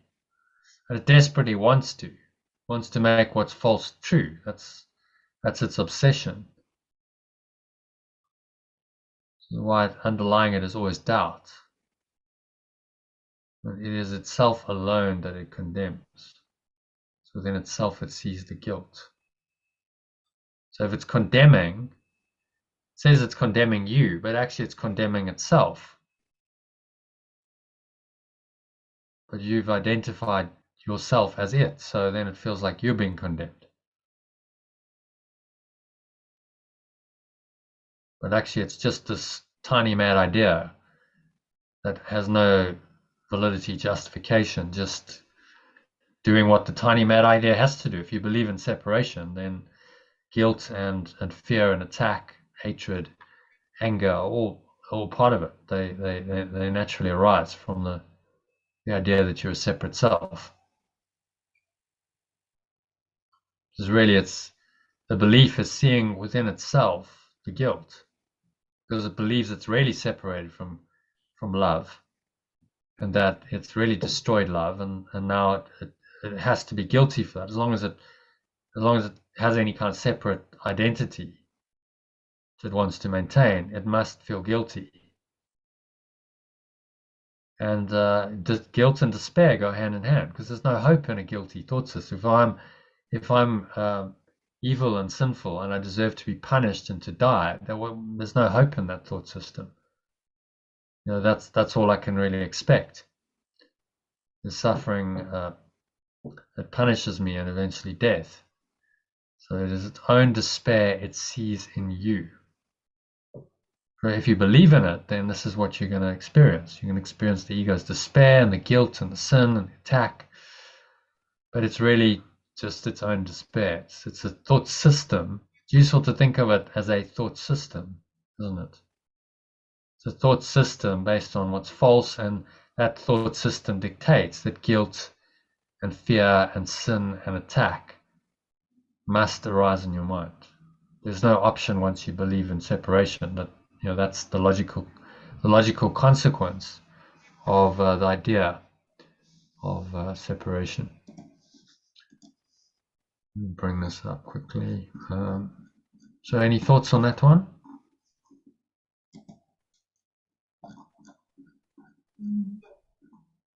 What's he saying there?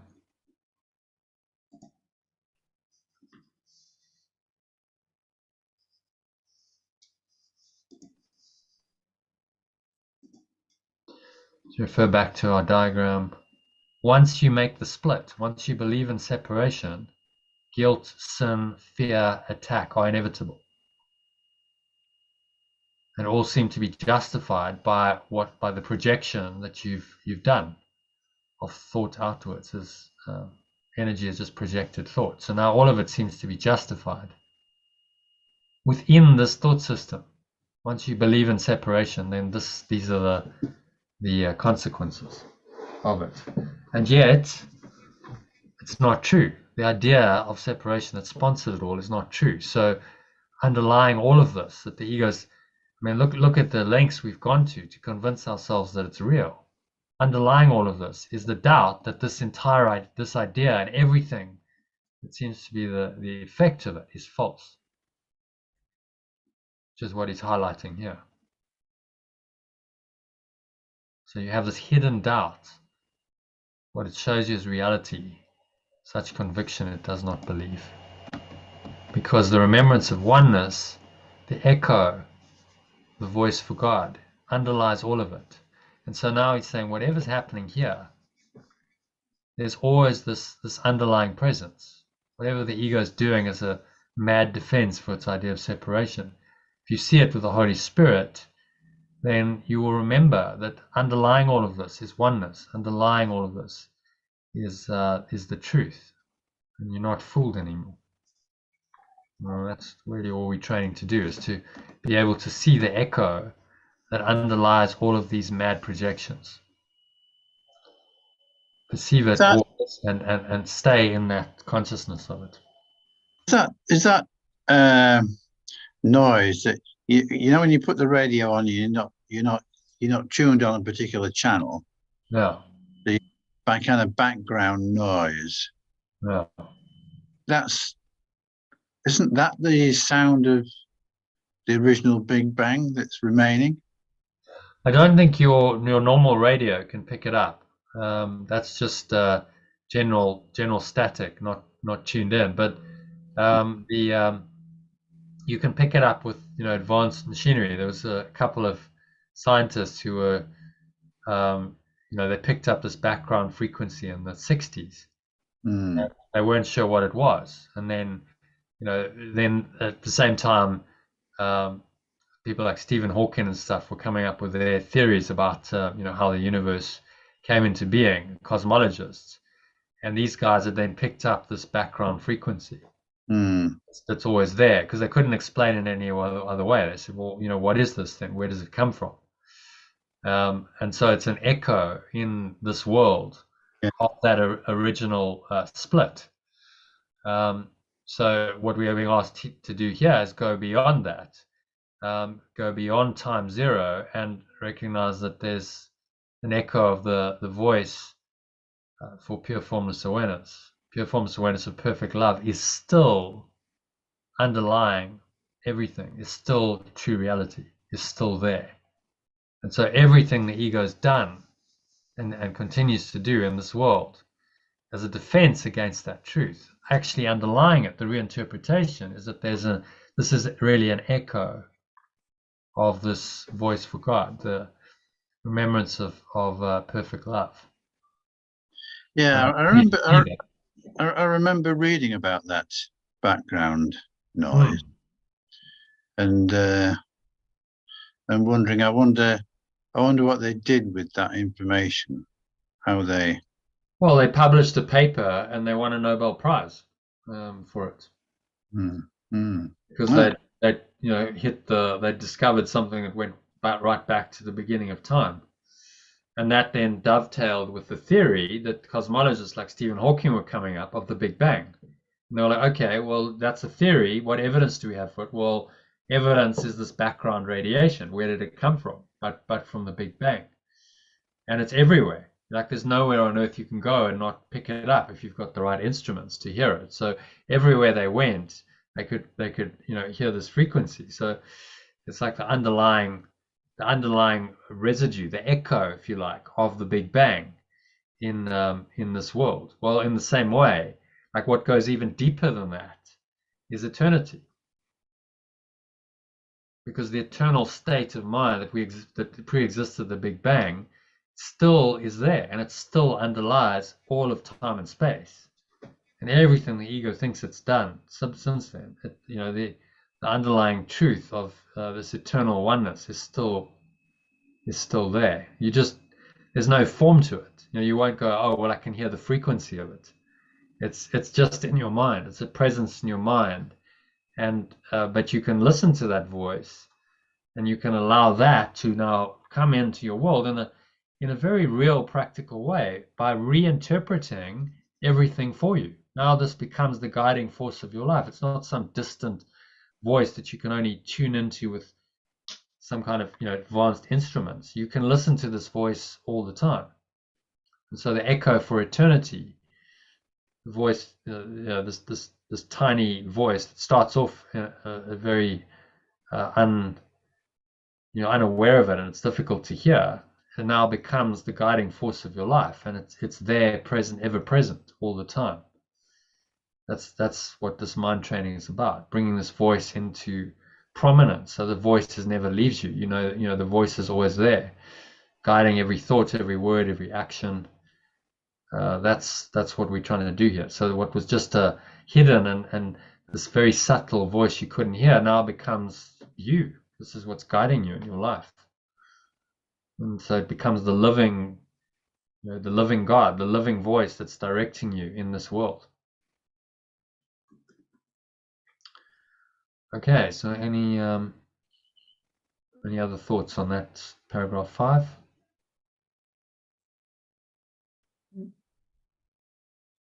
It's just saying this thought system of the ego is condemns itself. So don't personalize it. Don't say, well, this is me. It's not you. It's just what the thought system demands. If you look at it as a program, so this is an operating system. The ego demands guilt and fear and sin and attack and despair. But this isn't you. It's just a thought system. So don't identify with it, and then none of these things can affect you. You just choose not to believe it. Okay, so happy with number 5. Yeah. Moving swiftly on. How are we doing on time? You got another half an hour. Yeah. Okay. Can you do a session tonight or not? So we're not going to have time to do the text. We went tonight? Yeah. Yeah. Yeah? Are you going out or? Now we can do tonight. Okay. All right. So number 6. Hear not its voice.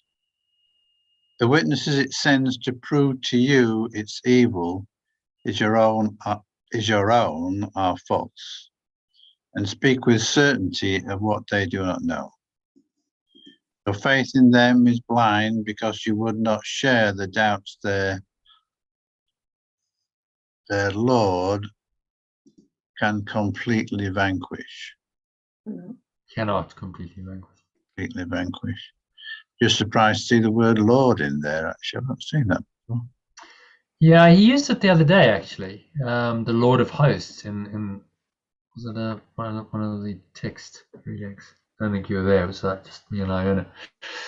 The Lord, I was like, do we translate that or not? I think we did translate it. But really, what he's saying is the Lord, in this sense, the ego is this sort of overlord, has clones of an overlord in this world. Who's just this totally insane, like a Mugabe. Mugabe was an overlord of his country, a warlord. Warlords used to rule this country. So I think that's probably a sense that he's trying to convey here.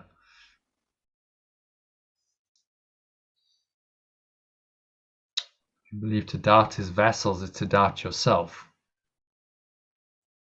Yeah, just direct, like it's an imagery of a lord who then sends his vassals, his messengers. Vassals is an old-fashioned way of saying messengers, isn't it? Mm-hmm. Check that out.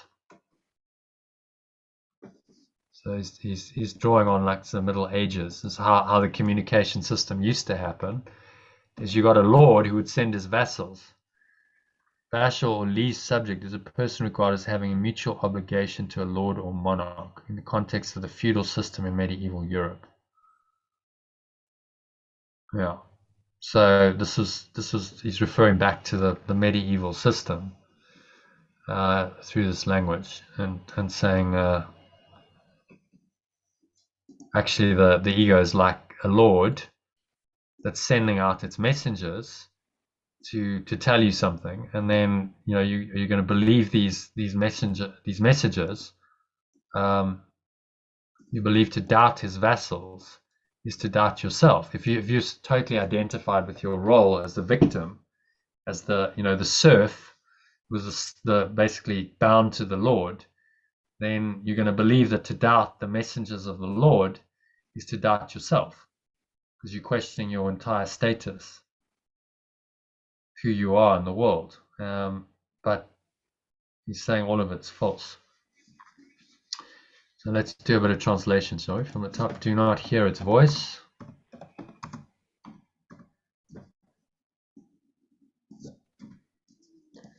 Witnesses it sends to prove to you its evil is your own are false, and speak with certainty of what they do not know. Your faith in them is blind because you do not want to share.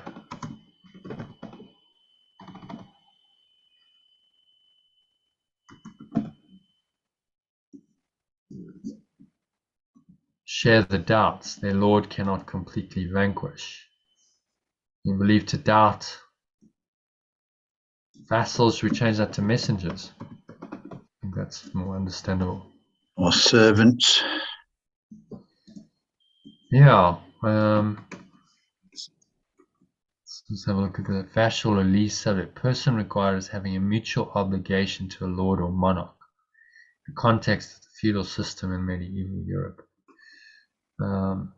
Okay, so some kind of a servant, slave. You believe that to doubt his Messengers. Yeah, but I think in this context, what he's referring to here is the witnesses are the sense perceptions. Do not hear its voice. The witnesses it sends to prove to you its evil as your own are false and speak with certainty of what they do not know. So the witnesses being your sense perceptions and your interpretations of those are not true. I believe to doubt his messengers is to doubt yourself. So the messengers are the sense perceptions that tell you, yes, you are evil and afraid and guilty because you've identified with the ego. And what he's saying here is you're not. It's just a thought system. So yes, it is its own despair. It sees in you, but it's just a thought system. And if you don't believe in it, then it can't touch you. Don't identify with yourself with it. That's the way out. Okay, any other thoughts on that? What's he saying there in summary? Well, he's saying don't follow the obvious, superficial. You don't follow your own superficial senses and egoic thoughts. Look to the real voice within. And you must doubt. So this is where the spiritual awakening starts. You must doubt all of this. You must start to doubt all the messages that the ego is giving you and question them and say, well, maybe this isn't true. Can I know that, Byron Katie, the work, can I know this is true? Do I know this is true? Second question, do I absolutely know that? Do I know this is absolutely true? No, you can't. How can you absolutely know that anything your senses tell you is true? You can't. It's just a belief.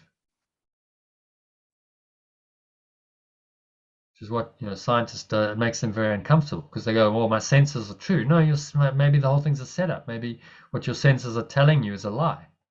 So you think you've got truth based on what your senses are telling you, but you're in a construct. You're in a lie. The senses are telling you what you want them to tell you. They've done experiments with intention, and like the drug companies, when they do a study, they're 5 times more likely to find a conclusion that supports what their belief is than if it's an independent lab who's doing it. So interesting, because the intention is to see something, and then that intention creates the reality. So it's a setup. In other words, he's saying, look, you've been set up here. So to get out of the setup, just start doubting. Start doubting, the messages your sense perceptions give you and your existing interpretations of those sense perceptions, because it's all false. If you go back to those questions of Byron and Katie, though, John, if you apply them to the belief in pure formless awareness, you can't prove pure formless awareness. No. But do you know that it's true? What did Carl Jung say? Oh, yeah, okay. I see what you mean. I know it's true. So what was the question Carl Jung said?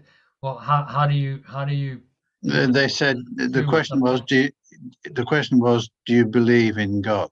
Yeah. And he said, I know God. Yeah. So it comes down to faith. Knowing is not something you can, you're never going to prove God. No one can, because how can you prove what's formless? Impossible. It's what's formless. There's no tangible evidence for it. You can only see its effects in this world. And you can work out, in your mind, as part of the mind training, you can go, okay, well, that does make sense. Understand how it all works, understand the Big Bang, understand the idea that it's a projection. Okay, it makes sense that there is an underlying state, which we call God, that underlies all of time and space. That makes intellectual sense, doesn't it? I mean, if you understand cosmology, and it does make sense. Well, before time zero, then what was there? Okay, well, that must have been no time. No, it's eternity. Okay, so pre-existing the entire cosmos of time and space is eternity. Okay, well maybe that's God. So it makes logical sense. But to really know it is in your own mind. You can only know God in your own mind because you've chosen. It starts with a choice. You've chosen against the ego. And you've chosen to believe in this other interpretation of the world. So Byron Katie's questions are: do you know this is true? And do you absolutely know this is true? Yeah. Okay. And what she's using, those questions are to help you to question the illusion. The reason it's effective is because she's asking people to do through a process exactly what he's saying here. You should do. You should question everything the ego is showing you and say, do I absolutely know this is true, or is it set up? She's not saying, do you know and can you prove? She's saying, do you know? Well, those questions are typically applied to sense perceptions, to what you believe currently. So they're designed to help you undo your false perceptions and beliefs of something in this world. And in this world, can you absolutely know that anything is true? You can't. Your senses tell you it's true, but you can't absolutely 100% know. So that leads you to then question everything, doesn't it? So they're good questions. This is why her work is effective. They help you to undo the foundation of the ego, which is just a blind belief in what your sense perceptions are telling you. Question that and say, well, maybe there's something deeper. If you keep doing that, eventually you come to the point where you go, well, what can I know is true? And what you can know is true is that there is an awareness in you.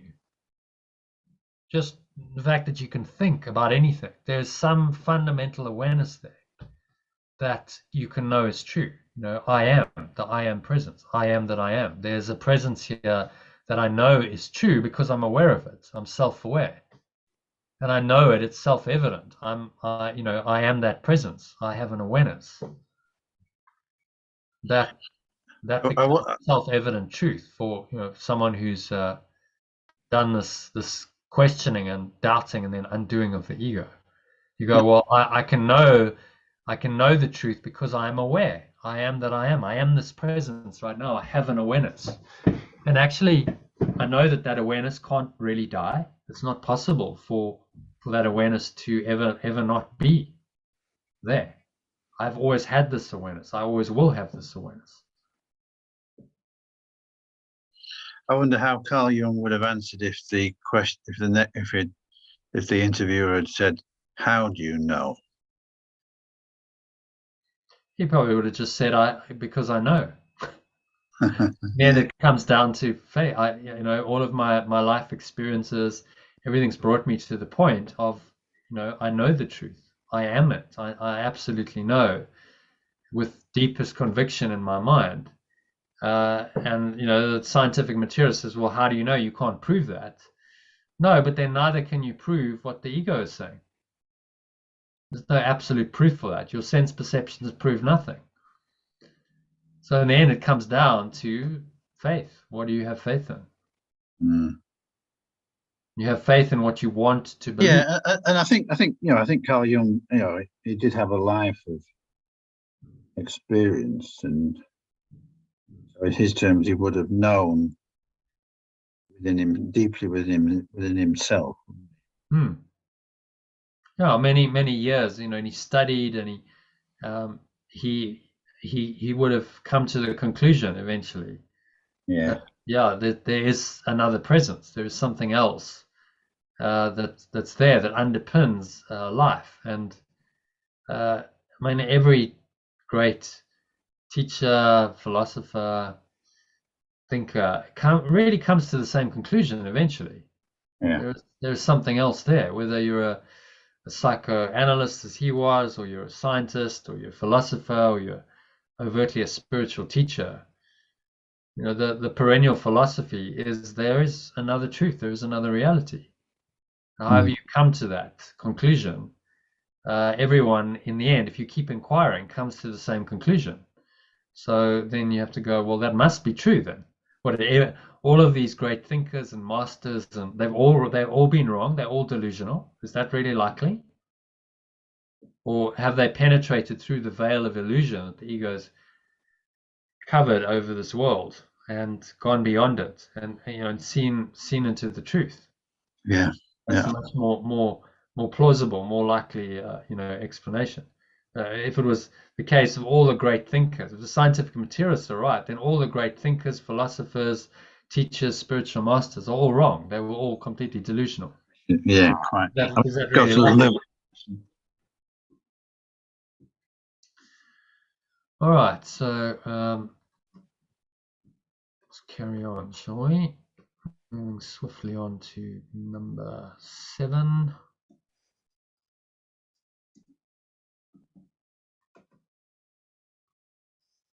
Translation to do here.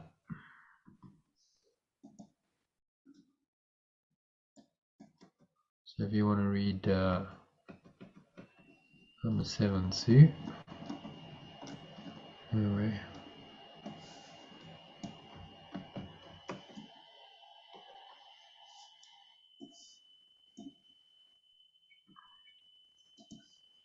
Yet you must learn to doubt. Translate as we go along. Yeah. Yet you must learn to doubt their evidence. Yes, yet you must learn to doubt their evidence will clear the way to recognize yourself, and let the voice of God, the remembrance of oneness. So I think what needs here is a that, because that actually, with a that, it makes more sense, doesn't it? You must learn that to doubt the evidence, to clear the way. Yeah, to recognize yourself. Otherwise, you can get confused about the meaning. Yeah. And let the remembrance of oneness alone be judge of what is worthy of your own belief. The voice for God. So, so we could translate that as the voice for, we call it remembrance of oneness, because that's what he's talking about. I think let's stick to just a pure formless, the voice for pure formless. God, actually the Holy Spirit. Yeah. Just stated in another way. The voice for God is the remembrance of this awareness, remembrance of pure formless awareness of perfect love. The voice for pure formless awareness of perfect love alone be judge of what is worthy of your own belief. He will not tell you your brother, your companion, should be judged by what your eyes behold in him, or his body's mouth says to your ears, nor what your fingers touch reports of him. He passes by such idle witnesses, which merely bear false witness to God's Son, to the extension of perfect love.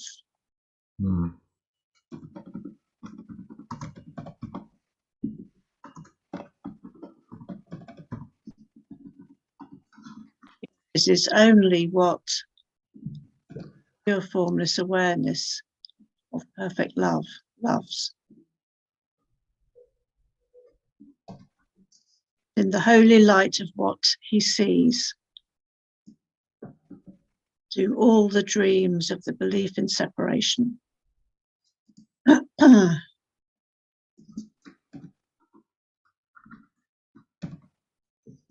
in the holy light of what it sees, all the in separation dreams of what you are vanish before the splendor it beholds.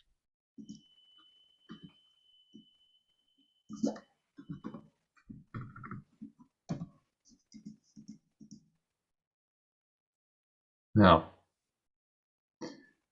okay, you want to read that from the top? Yet you must learn that to doubt their evidence will clear the way to recognize yourself, and let the voice for pure formless awareness of perfect love alone be judge of what is worthy of your own belief. It will not tell you that your companion should be judged by what your eyes behold in him, nor what his body's mouth says to your ears, nor what your fingers touch reports of him. He passes by such idle witnesses, which merely bear false witness to perfect love's extension.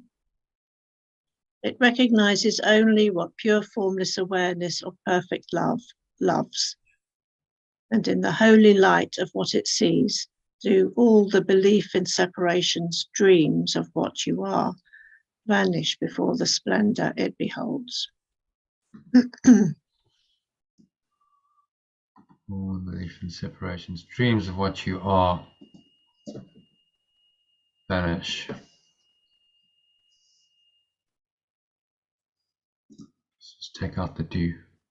Okay, so any thoughts on that?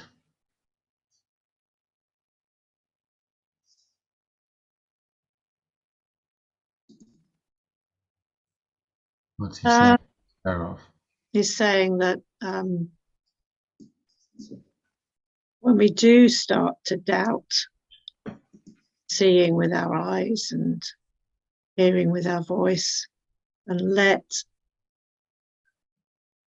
the voice of the Holy Spirit come in,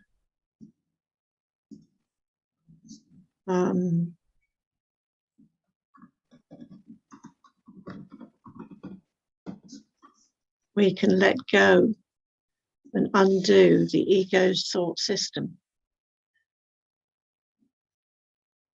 Yeah. Just translating this, the holy light, the holy true awareness of what it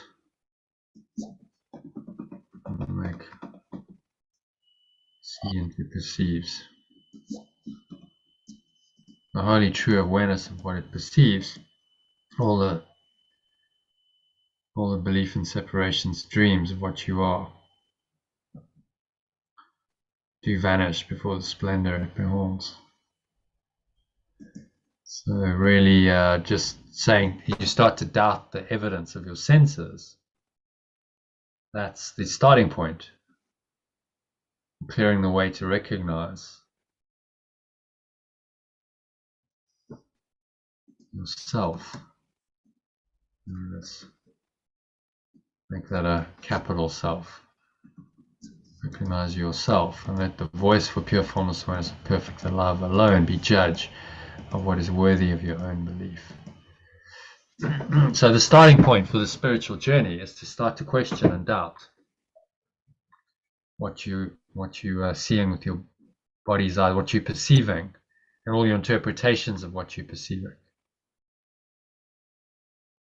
Start letting go of your belief, your fixed belief that these are all true. And then you open the way for this Holy Spirit, voice for love, to simply start overlooking. He passes by. He passes by such idle witnesses. It's a better way of saying that, he lets go such idle witnesses. He does not pay attention to such idle witnesses.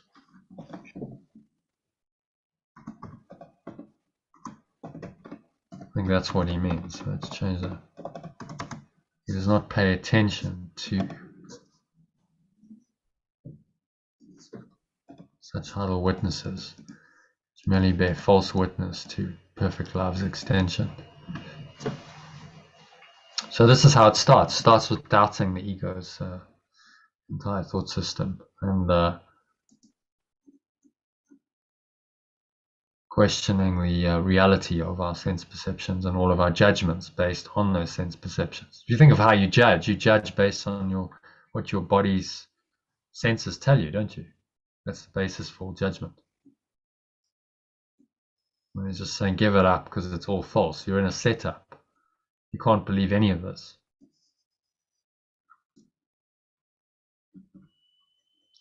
Okay, so happy with intuition. Sorry, John, what did you say? How are we squaring body sensations and intuition? Because he's saying, don't pay attention to body sensations, but the intuition is the voice of God, isn't it? Yeah. So how do you determine the difference? Yeah. Well, very clearly. I mean, sense perceptions are coming through the physical senses. Seeing, hearing, touching, tasting, smelling. Intuition is deeper. Intuition's in your mind. It's a thought and emotion that's not directly connected to sense perceptions at all. You're talking about thought and feeling. So, and often it's counterintuitive to the ego. Intuition doesn't make sense to the ego because the ego shows you something and says, well, just judge it on face value. Intuition says, look deeper. What's the real meaning of this? So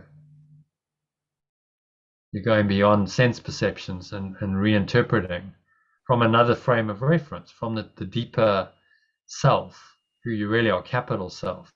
You're now reinterpreting everything. Well, that's got nothing to do with your sense perceptions. That's everything to do with your mind.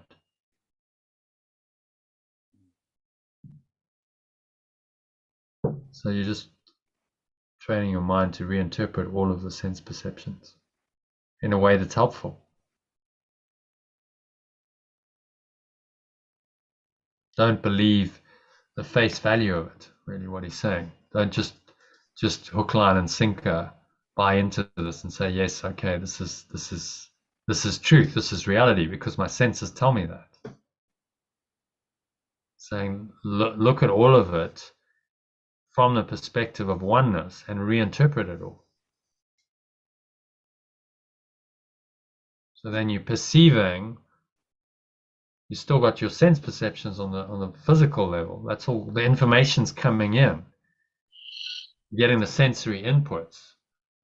But the way you interpret them, the operating system is completely different because it's being interpreted now from the perspective of oneness rather than of separation. That operating system has nothing to do with your sense perceptions, and everything to do with your belief. What do you believe underlying all of this? So he's asking us to change our operating system. And then the sense perceptions continue. As long as you're still here, seemingly in a body, you'll continue to get sensory input, but the way you've interpreted it is completely different.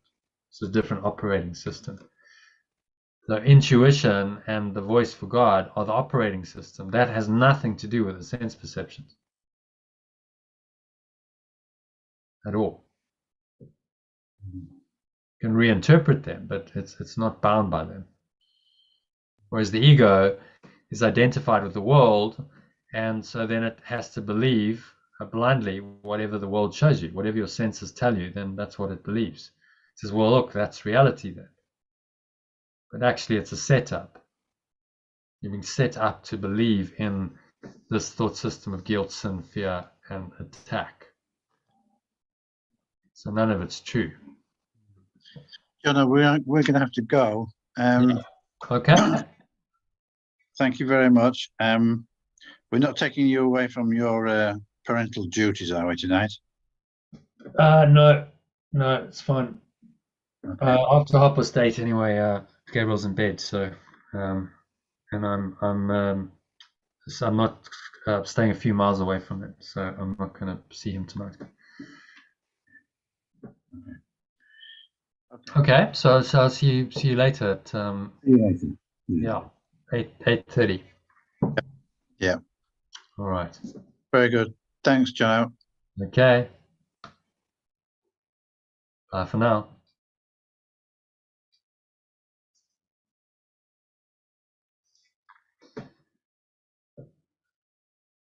Okay, so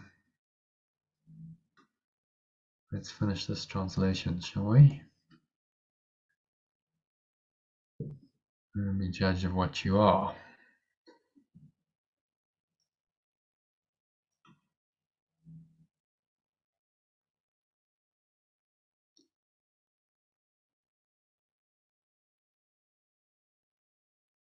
Yeah, I'm gonna finish it this evening, I think. So.